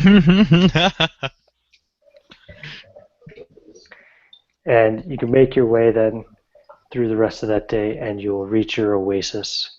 When you do get to the oasis, at this point, it's the sky is kind of changing to an almost pinkish color, and the clouds are getting thicker and thicker, and almost like rolling. You know what I mean? When you can actually see the clouds moving, because they're moving so fast or they're so close to the ground. And when you reach this oasis, again, the snow is mostly melted here, although not perfectly melted like it was in that other previous section.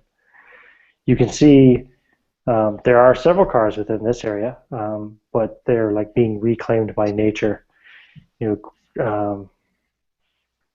Grass and bushes and weeds and everything else, and flowers are growing up out of the ground, like breaking through the cracks in the roads, and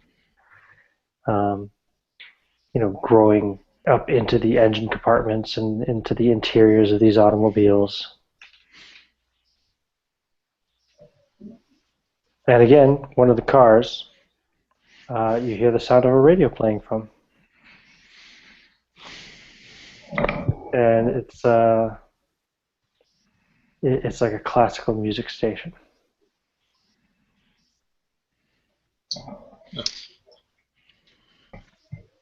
Recognizing the tune of Vivaldi playing on the radio, Red Star will make his way over, and he'll sort of signal Gandalf over just in case that another broadcast from Colossus comes through. He wants to see if someone else can hear it too.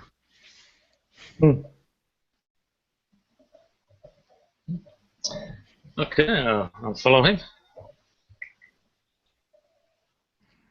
I'm presuming these vehicles may be a good place to spend the night. Have I done that before, or are there buildings also in the oasis? No, because you're getting more into the more suburban area. There's not so many buildings out here now at all. Not as many. Anyway, it's much more spread out, and this is a pretty natural area. There was a house on one edge of this oasis area, but it has been completely kind of overgrown, and the ceiling has fallen in on it, and the walls don't look very stable anymore. The cars, as far as you've never seen any kind of really nasty, deadly anomaly within the oasis. And if you want to say, you're kind of getting pretty close now to about as far as you've ever gone in this direction. You're going to reach that battlefield, as it were, we'll call it, the next morning, which you've looked upon from a distance but never entered. You know that entire teams of stalkers have gone missing in there. So, but yeah, you could say that you in this oasis, if you want to say you have a stash in there, maybe, or that you've kind of sculpted the the shrubberies within some of the cars to make kind of like makeshift beds and stuff. You could do that too. Yeah, there won't be much here then. This is as far as I've been. I should really have I've brought something else with me, he thinks in hindsight, to leave. Never mind. You can hear a peal of thunder in the distance as you look up at the pink rolling clouds above you. Candy floss. And you see streaks of like purple lightning, like horizontal lightning, streak across the clouds. It is quite beautiful. In one way. This is true. Beautiful, yet ominous. Reminds me very much of a woman I once met while still in service. That is story for another time, perhaps, though.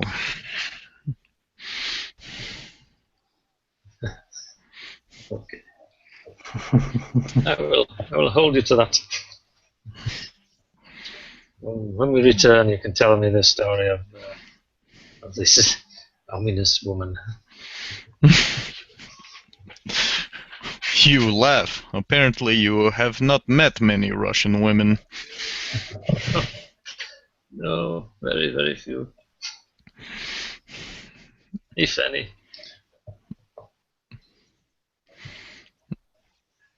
And as we approach the car, basically he's going to open up the door and, sit in the driver's seat and just sort of wait, like patiently sitting in the radio, assuming that a signal is going to come through since it's been happening so often as of late. Mm-hmm. Yep. And eventually it does, very faintly. Yeah. And also probably clang to the back seat. You hear, Red Star, are you here yet? Please come. Very thirsty.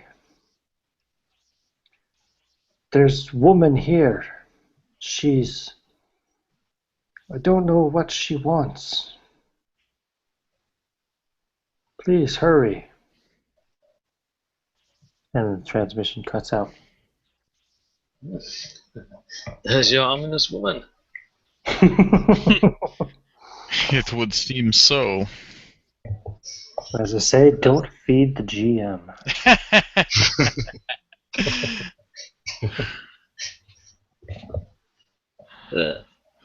Well, that is something I've never encountered before. But it means that he was alive. Presuming the broadcast was live. Yes. And, have you tried communicating with him? We have traced the signal, but all attempts to send communication back have not been responded to. At least not directly. Have not been able to pin down any sort of consistent radio frequency with which to transmit back. Beyond my technical skill, unfortunately. Sorry. I stay away from the electronic devices. And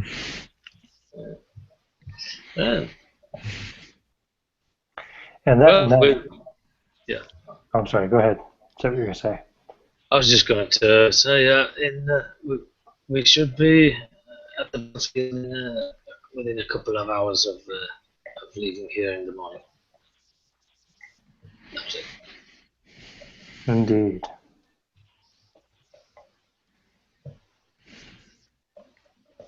And that night, Gandalf, you have a dream. You see your wife, and she's standing in a field, and there are all kinds of other figures in the field, but you can't see any kind of definition on them. you can just see like person-like shapes standing around in the field. And she's reaching out to you, and she says, "Darling, you've come."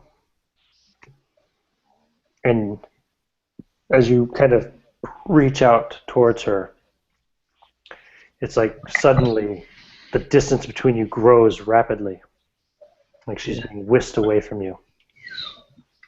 And the figures in the dark, human-like figures in the field kind of, as they get farther away, it just forms into one big black mass. And you awake. Julian! And you also awake as he shouts, "Red Star." And immediately he'll sit up and grab the pistol off the seat next to him and sort of turn to the direction out of the car window that he's facing. Yeah, you bang your head on the roof of the car. It's a small, compact French car. Oh. What? Where? Oh, what happened? It was a dream. I saw my wife. I'm sorry. Please, No. please, go back to sleep. It is all right. At least it was you this time and not strange howling. He sets the pistol back on the seat next to him and sort of readjusts himself in the driver's seat and just sort of sits and stares at the radio that he's turned the volume down on now but hasn't completely turned off just in case another signal comes through, and slowly dazes off as the frequency number sort of fades to black. Okay. I'm not sure the Gandalf will actually go back to sleep. Probably just lie there staring at the roof. Yeah, after about an hour and a half, the sun starts to rise. Light quickly comes back into the sky. Early start, I awake. The star. Sure. Yes. I'm looking around, seeing that the sun's up. I overslept. Apparently this car seat is too comfortable.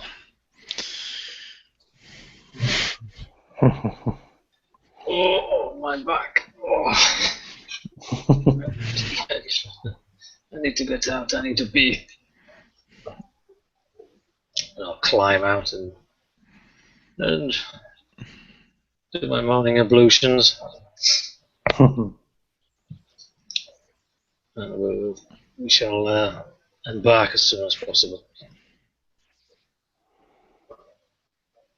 And you guys make your way.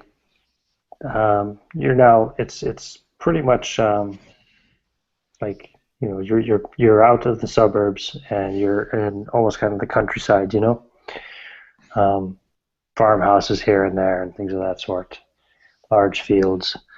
And after only a couple of hours, you can see the field of tanks ahead. Okay, we'll pause on a small rise, and I'll do the binoculars thing again. And the grass is all like really overgrown around these tanks, most of which look like they were just left there and forgotten. You can see the spent shell casings and the high grass hit all over around them. Occasionally, you see one tank that's like smashed almost completely flat. You see another tank in another area that looks like it was just melted. Yeah, I'll pass the binoculars over to Red Star. I'll point these anomalies out to him. Showcasing the tank over there. You can see a building Red Star, a small building, and beside it, although it's now collapsed and fallen down, like a communications tower, a radio communications tower. And with that, I'll sort of point, look there, and hand the binoculars back. I believe that communications tower may be responsible for the signals that I have been hearing. Yeah, makes sense. You also think you see a figure move between two tanks, and then like it goes from behind one tank over to another and disappears. And crouch down. Get down there. I thought I saw someone. What Pull is up it? the binoculars again. Yeah, look. Have a look. Between those tanks, maybe coming out of the flower. See the one with the barrel pointing upwards? Ah, yes, I see it there. You say you see movement? And he'll look, trying to keep himself as low as possible to where he can just see the very bottom, like the very edge of the top of the grass and the bottom of the binoculars. Yeah. And after probably feels like minutes, it's probably about 30 seconds or so, but eventually figure moves out from behind it and moves over to another tank. And this time not completely out of sight. It seems to like bend over beside the tank. And it's a humanoid shape. Looks like a person, but there's no definition, and it's black, like a solid black, a matte black, like a shadow or something almost. And it comes up, and you see something in its hand that reflects a little bit of light that there is in the sky as the sun is peering between the pink clouds. And then it moves over to another tank.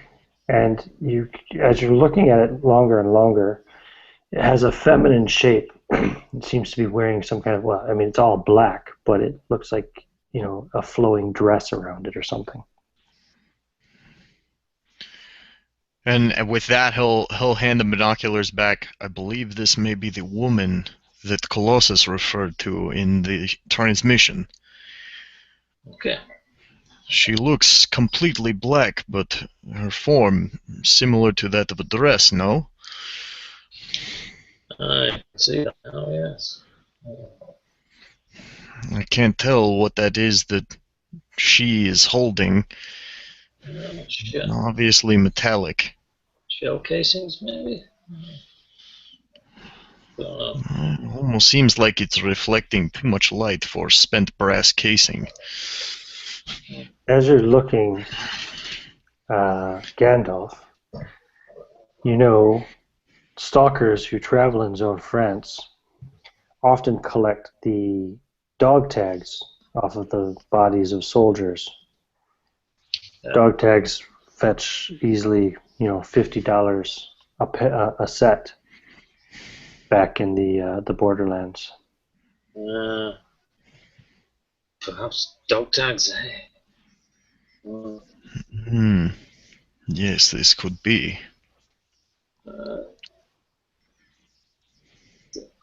I'll scout around here to see if it's just that one woman. Have a look around. See any more? You don't, but you can see like what she's. Eventually, one of the places where she stops and bends over, you can see through the grass a bit there, and you can see she is indeed bending over what looks like, the remains of a fallen soldier. Could be this. Very, very brazen, walking around in the open. No support by the look of it. Unusual. Yes. Very unusual.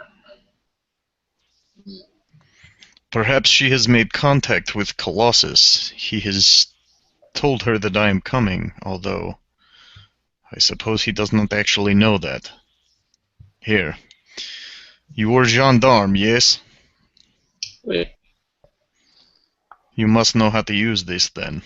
And he'll hand him the pistol that he's been using. Truth be told, I am not very good with it. It is mostly for effect. Well, Gandalf gives you a almost toothless grin, and he reaches into his own overcoat pocket and pulls out a Beretta 9mm. My old service pistol. Ah, It still works. you are a sly one indeed. Here, it will not hurt for you to have a backup, I suppose. Take this extra clip in case you need it. I am. So you're giving him your pistol? No, I'm just giving him my extra clip at that point. Oh, okay. I will keep them hidden. We don't want to be aggressive or this initial confrontation encounter. I suppose we have different methods of dealing with initial confrontation then. And I will defer to your expertise in this matter, though. the sun disappears behind the clouds again. You hear another peal of thunder, and the lightning reappears, going horizontally across the sky. Every 30 seconds to a minute or so, you hear a distant peal and see more lightning streak across the sky. Gives with the sun being behind these pink clouds, it gives a strange light to everything now. It looks like rain. Perhaps we should make for the building. That would look like the wise decision.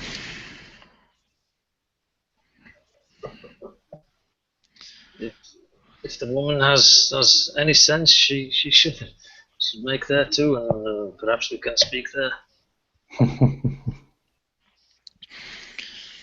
And he'll make sure that his knife is repositioned on his person in a place where it's easily attainable, and start heading out that way with Gandalf.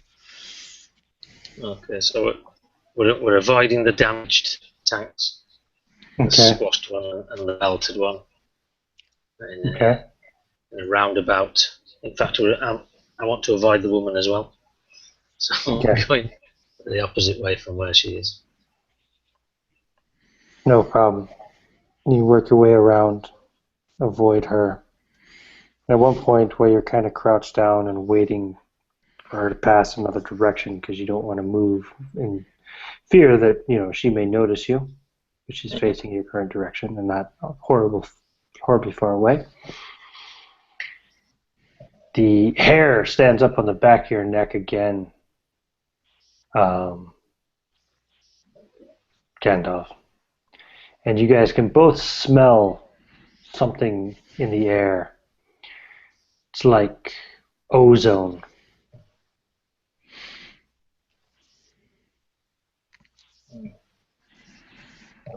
What are you going to do?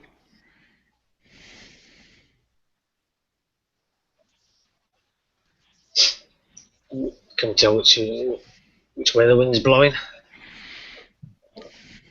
Smells like power station. Rather than going downwind, perhaps we should cut 90 degrees. It's funny you should say that, because you notice actually, you're not going downwind. The wind's going the other direction. It shouldn't be blowing any scent from the communications tower. The woman? She's picked up another set of dog tags and is just starting to turn away. I would like you guys pick a number between 1 and 10.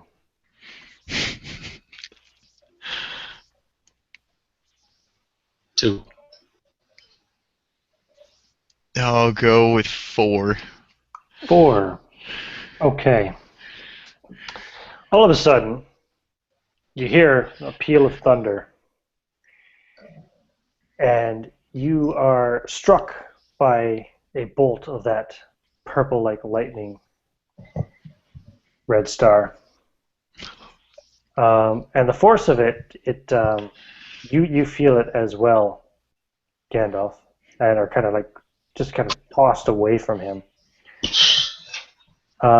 You had your pistol was loaded, you said, yeah? Yeah. Sorry, I'm talking to Red Star. Yeah. Oh, yeah. No, I mean it's loaded. Do you have any other extra clips, or just the one that you gave?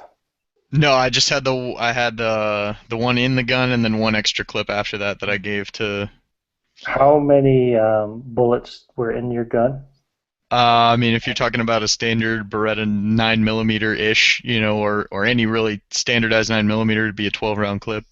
Okay, 12-round clip. And where did you have it? Currently, at this point, it would have been stowed inside my jacket. Okay. All the bullets explode simultaneously. The gun as well, as a result. Oh god. Which jacket? Where's the pocket? Up by like your chest, or down by your hip, or? No. So I mean, it would basically be at my the side of my abdomen. Mm-hmm. Okay. Yeah, it takes a big chunk. Just shreds your jacket all down that side, and takes a good chunk out of your abdomen there as well. It's quite a loud bang, quite a shock, and it hurts like a mother. And you're like thrown to the ground as a result. And the black shape of the woman wails and turns and just like moves very rapidly the other direction.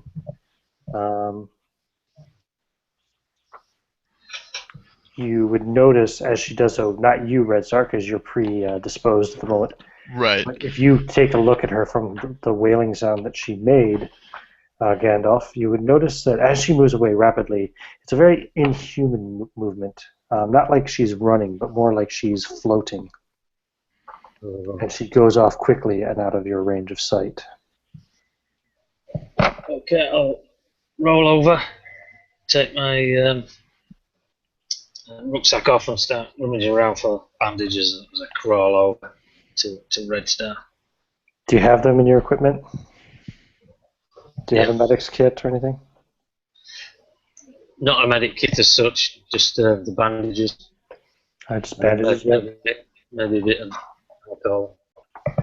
Okay, explain to me. Go ahead and convince me how you're doing your first aid to him, as he has, a massive gaping wound in his abdomen, from where like 12 rounds of a 9mm just exploded, within centimeters of his flesh. Okay. Crawl over to him. Be still, be still, be still. And just rip open, if I can. Well, I've unbutton his jacket and tentatively peel it back where it's sort of matted with blood and flesh, and just have an initial look at it, and it looks horrible. I've seen people die from less than this. So with that in mind, I'll use bits of clothing that we took from the police station and just form pads with them, and just try and choking back screams. You see Red Star basically like bite into his own jacket, with enough ferocity to literally like tear into the collar to keep himself from just screaming out. I need to stop the bleeding. That's the main thing. If there's any bullets that are visible that are still in him that I get hold of, I'll try and pull them out with my shaking fingers. And just foam pads. Hold that. Get a bandage and try and work my way under him. Hold it tight. And get another pad and just keep working and hold it there. You'll be okay. You will be fine. It is not as bad as it seems. I'm sure you've had worse. Trust me. Get some fresh water out. So sprinkle that and try and clean the wound a bit. Mm-hmm.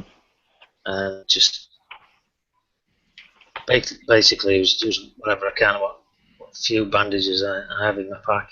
I wasn't expecting something as bad as this. No. How far away are we from the building? Oh, let's see. How far are you from the building? You're 50 meters away.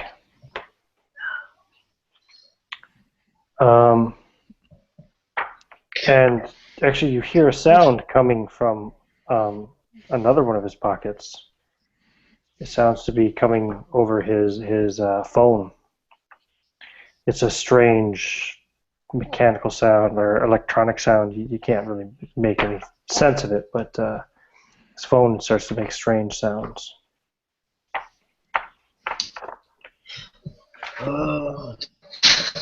I'm actually looking up. I want to check out this damage thing here.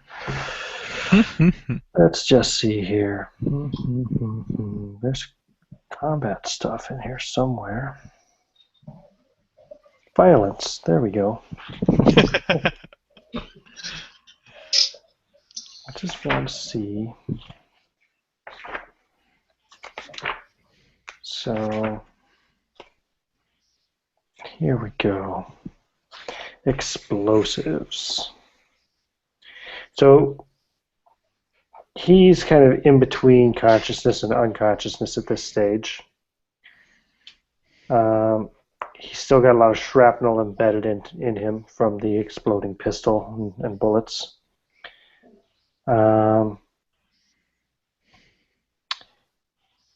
You notice actually he's got a considerable amount of damage on his, which you didn't notice at first because you were looking at the larger, more life-threatening wound in his abdomen, but also his arm on that side. Did we say it was the left side or right side?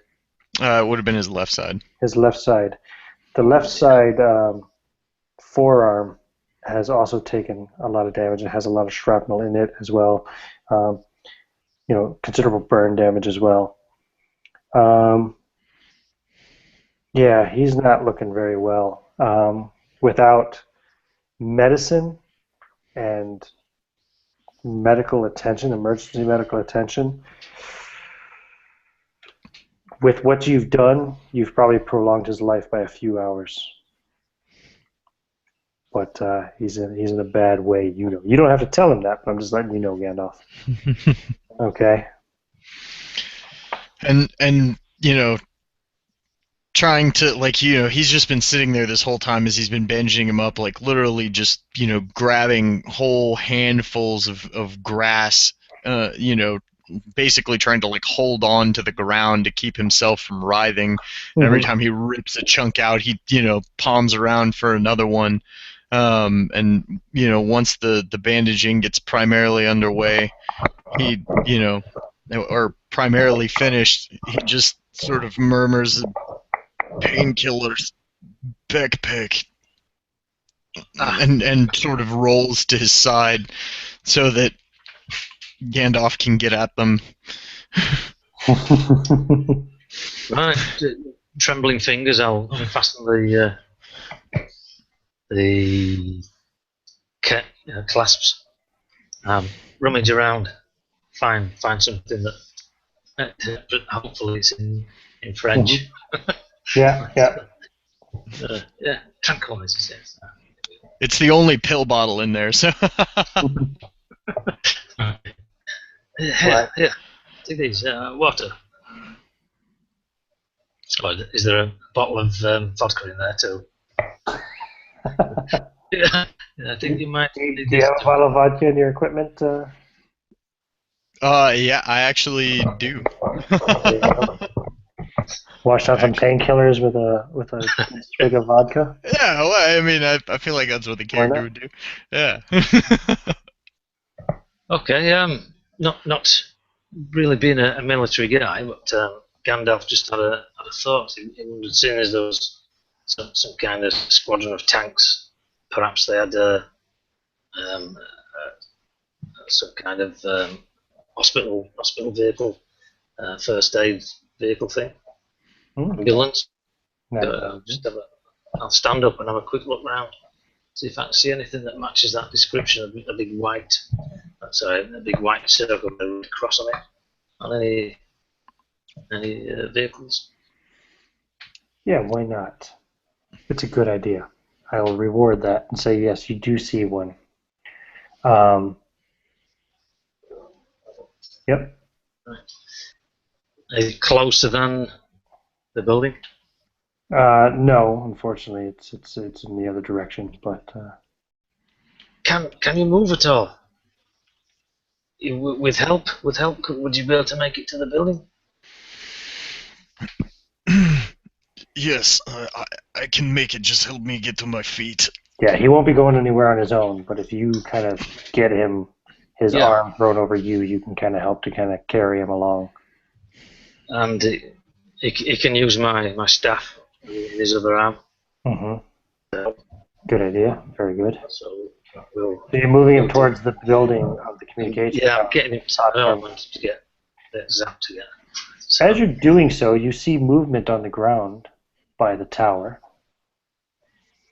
And you look over, and there's a very large man in stalker-type clothing, kind of waving towards you. And, I don't think that Red Star probably notices it because his eyes are closed. Preoccupied. But you see this, Gandalf. You see a large man kind of gesturing towards you, waving towards you. I'll put two and two together. And as you look at him, at first it seems weird, like he's occupying the same space at the same time as the communications tower. And then you realize that the reason it looks like that is because he has somehow become fused and grafted in with the communications tower. Like he's part of the tower, or the tower is part of him. It's really bizarre looking and looks extremely uncomfortable, as you can imagine. And the phone continues to make strange crackling and popping sounds. Okay, priority is no wounded comrade. So I'll get him safely ensconced in the building.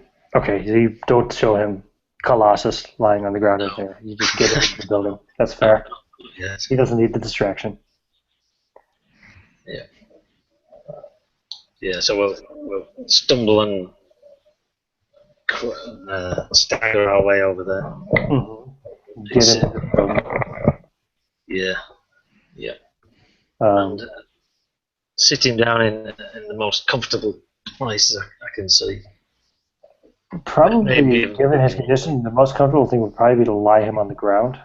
Okay.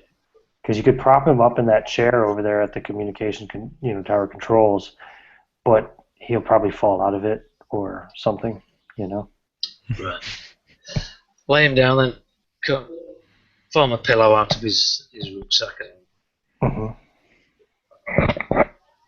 hold his cheek. I will be back. I have seen perhaps an ambulance which may have more medicines that we can use. I will be back shortly.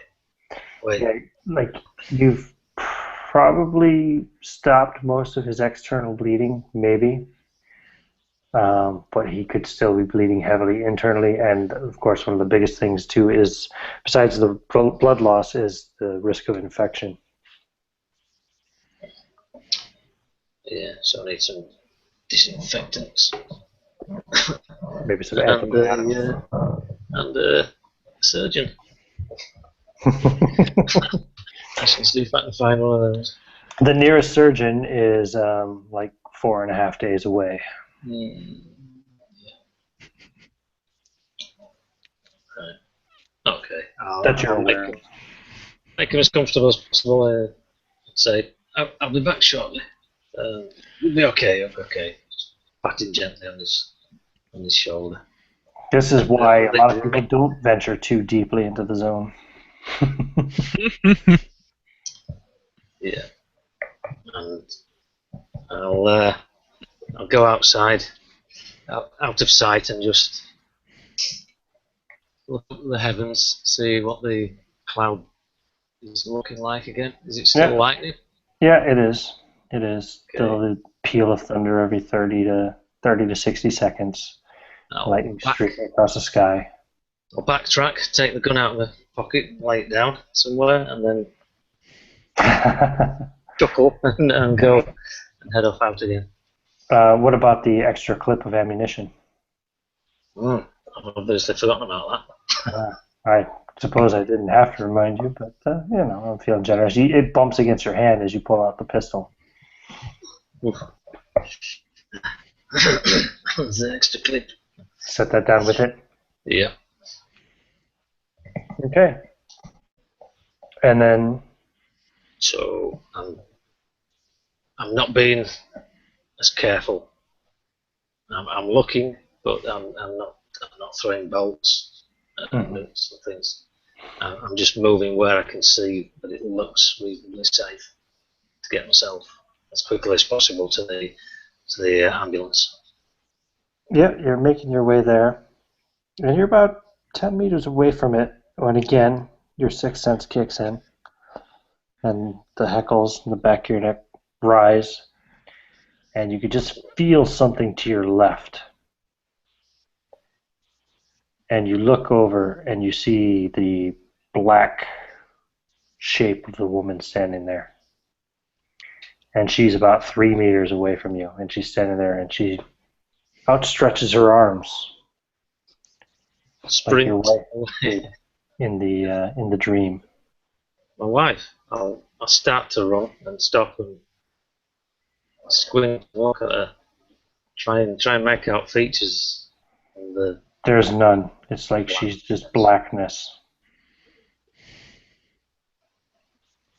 Juliet? She doesn't make any movements towards you. She stands there with her arms outstretched like an embracing kind of welcome.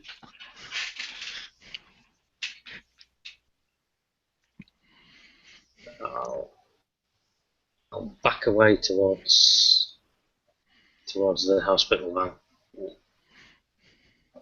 Okay. You keep backing away. 1 meter, 2 meters, 3 meters. Once you get about 5 meters away from her, halfway to the hospital van, she lets out another like banshee-like shriek. And then she, again, only this time, instead of turning and floating away, she just floats like straight back until she leaves your range of sight again. And the wail carries through the sky almost as you hear more thunder and see more lightning.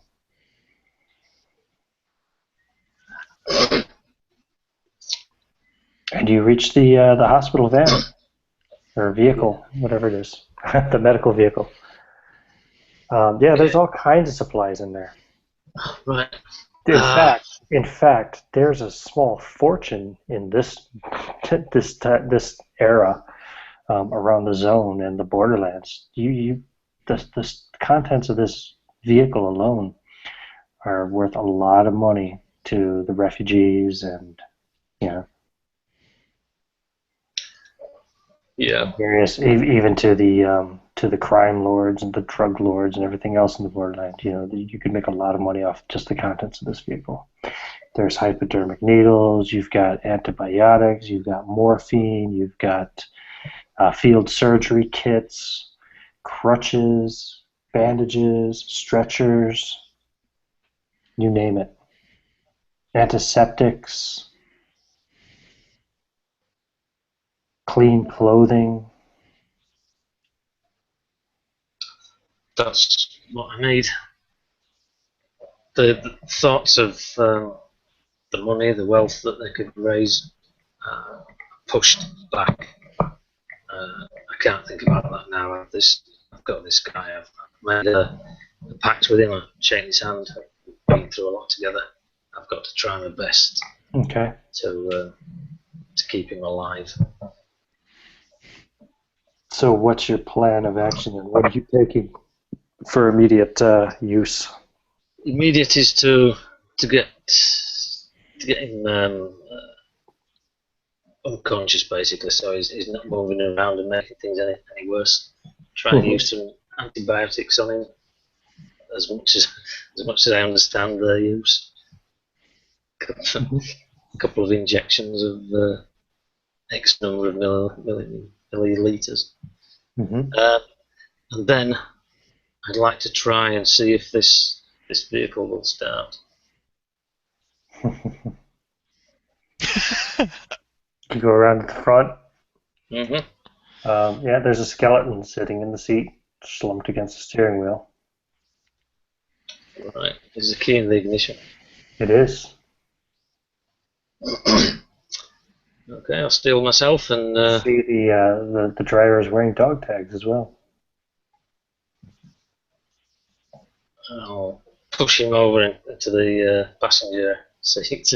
He crumbles into like arm falls off, head rolls off. Sorry. Partially disintegrates. Apologies, monsieur. Apologies. Breaks into pieces. I'll sit where he was sitting. And smells. Try the ignition. Pump the accelerator a few times. See if it starts. It does. Fuel gauge. Half tank. Quick calculation. That should get me back, I would imagine. Well. Oh yeah. I mean, the only issue is there's a reason why people don't take vehicles into the zone. Because when you're in a moving vehicle, you can't check for anomalies. Yeah. Keep in mind, anybody who took a vehicle into the zone immediately after the visitation, namely military, the only survivors that came back crawling. Well, but you could run the risk. It's desperate time. After all, they did make it this far. Yeah. The engine running. Go and check on him. Yep. Check on Red. He's, well, I don't know, Red, are you conscious or are you unconscious? I'm sure he's. It depends on how quickly the painkillers kicked in. If they've kicked in, then I'm sure he's conscious, but throbbing. Oh yeah, they kicked in, especially since you washed him down with like a good swig of vodka. Which you still have. You could have washed it down with more vodka if you wish. Well, yeah, no, I had 2 doses of a weak drug, and I was just because that's the closest thing they had to liquor in the thing. So I gave one to Waterbug. So yep, that's it on my personal rations. Okay. Yeah, you're feeling weird, man, and you're looking at this makeshift bandaging job, and you're like, I've lost a lot of fucking blood. I need to see a doctor yesterday. I'm probably going to die. And sort of feeling that in himself, he would just lay there and kind of look up, and when Gandalf comes back in, he's literally just sort of laying there humming to himself. Yeah, you're thinking about the fact too, like it took us 4 days to get here, and that's after entering the zone.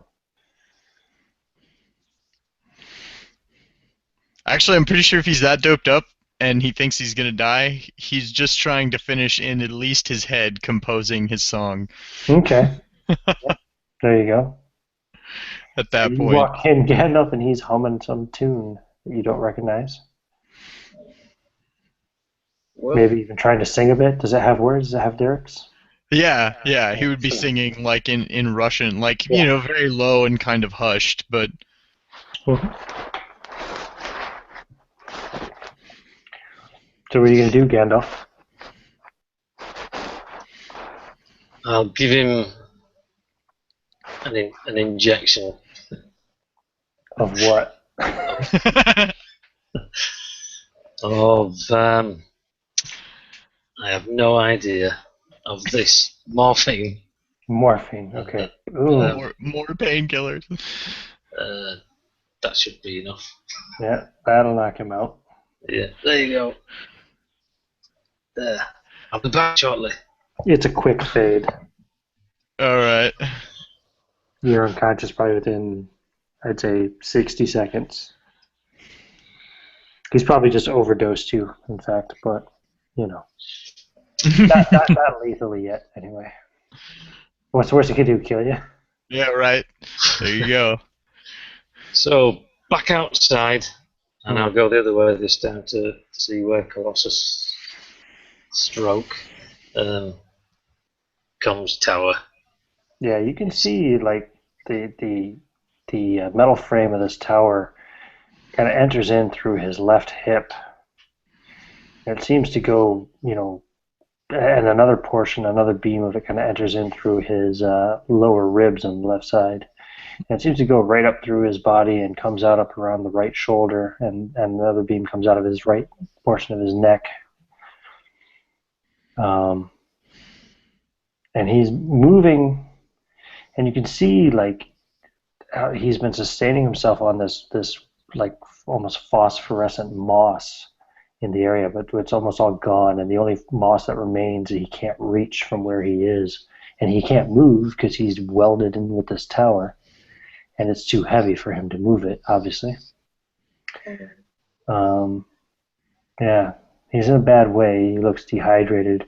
He looks a bit emaciated, and he's trying to talk, it looks like, but nothing's coming. He can't speak. Nothing's coming out. Did Red tell me what Colossus's mission was? No, don't think he did. I don't think Red knew. I think Red just knew he was stuck. Yeah. He went on some job for some dealer. Was out to retrieve something, supposedly, but don't know what. That's what Red knows, not what Gandalf knows. So. Okay, I'm going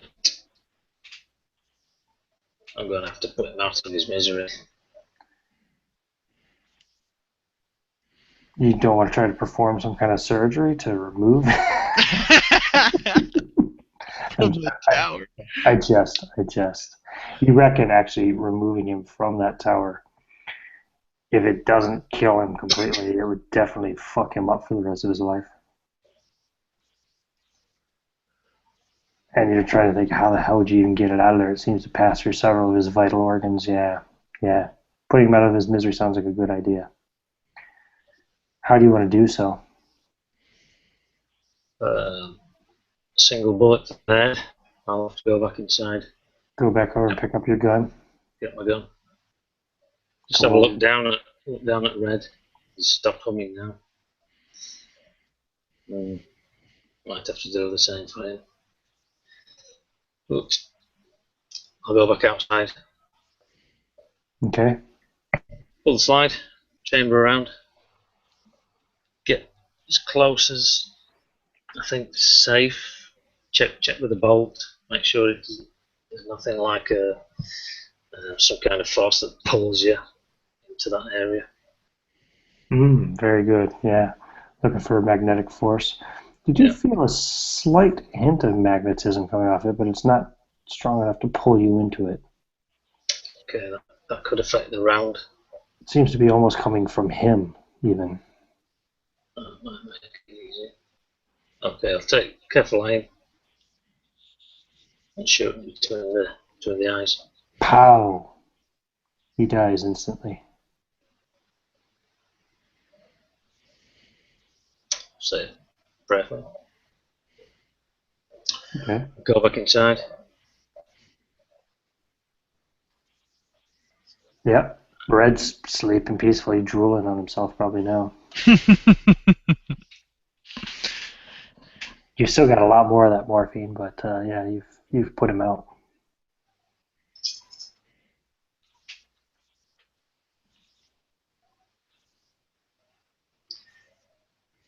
I'll go and sit down in that chair by the control panels. and try and come to terms with whether I try and load him up into the hospital van and take him with me, or whether I put him out of his misery now he's asleep. Won't be able to feel anything.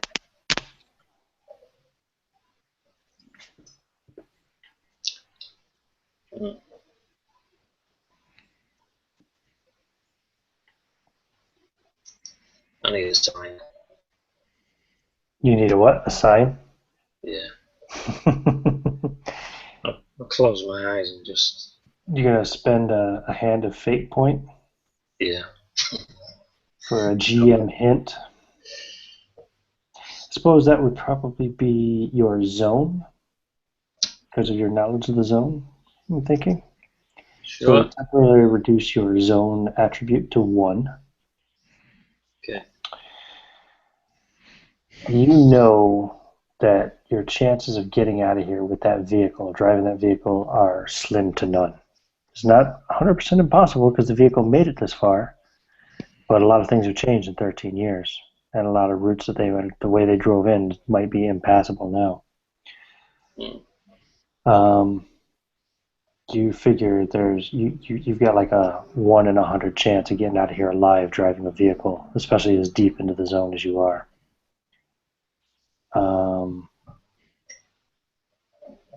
Yeah. You also know that if you try to carry him out on foot, well, if you pump him up full of antibiotics and painkillers, you've got slightly more chance maybe of getting him out alive if you give him the right doses of antibiotics and painkillers and everything, and you move him carefully enough. But you're not a doctor. You're not a surgeon, so you might kill him in the process. Yeah. Okay. You also know there's that black woman out there roaming around somewhere. You don't know what her deal is, but she's definitely not human.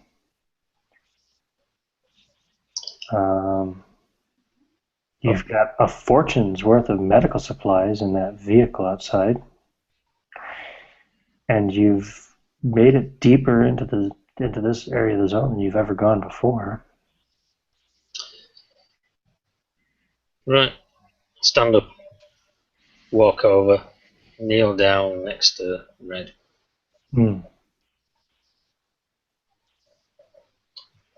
Feel his pulse on his neck. It's slow.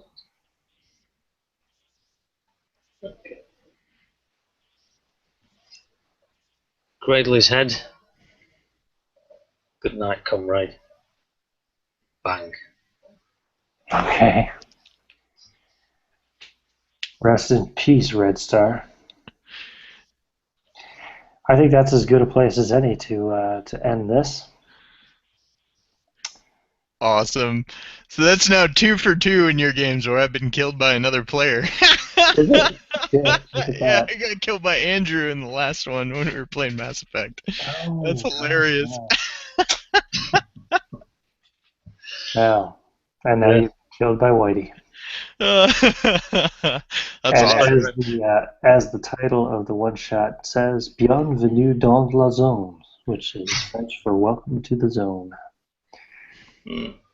Very nice. Anybody want to say anything in closing before I start the broadcast? I'll let you go first since you're dead, Josh.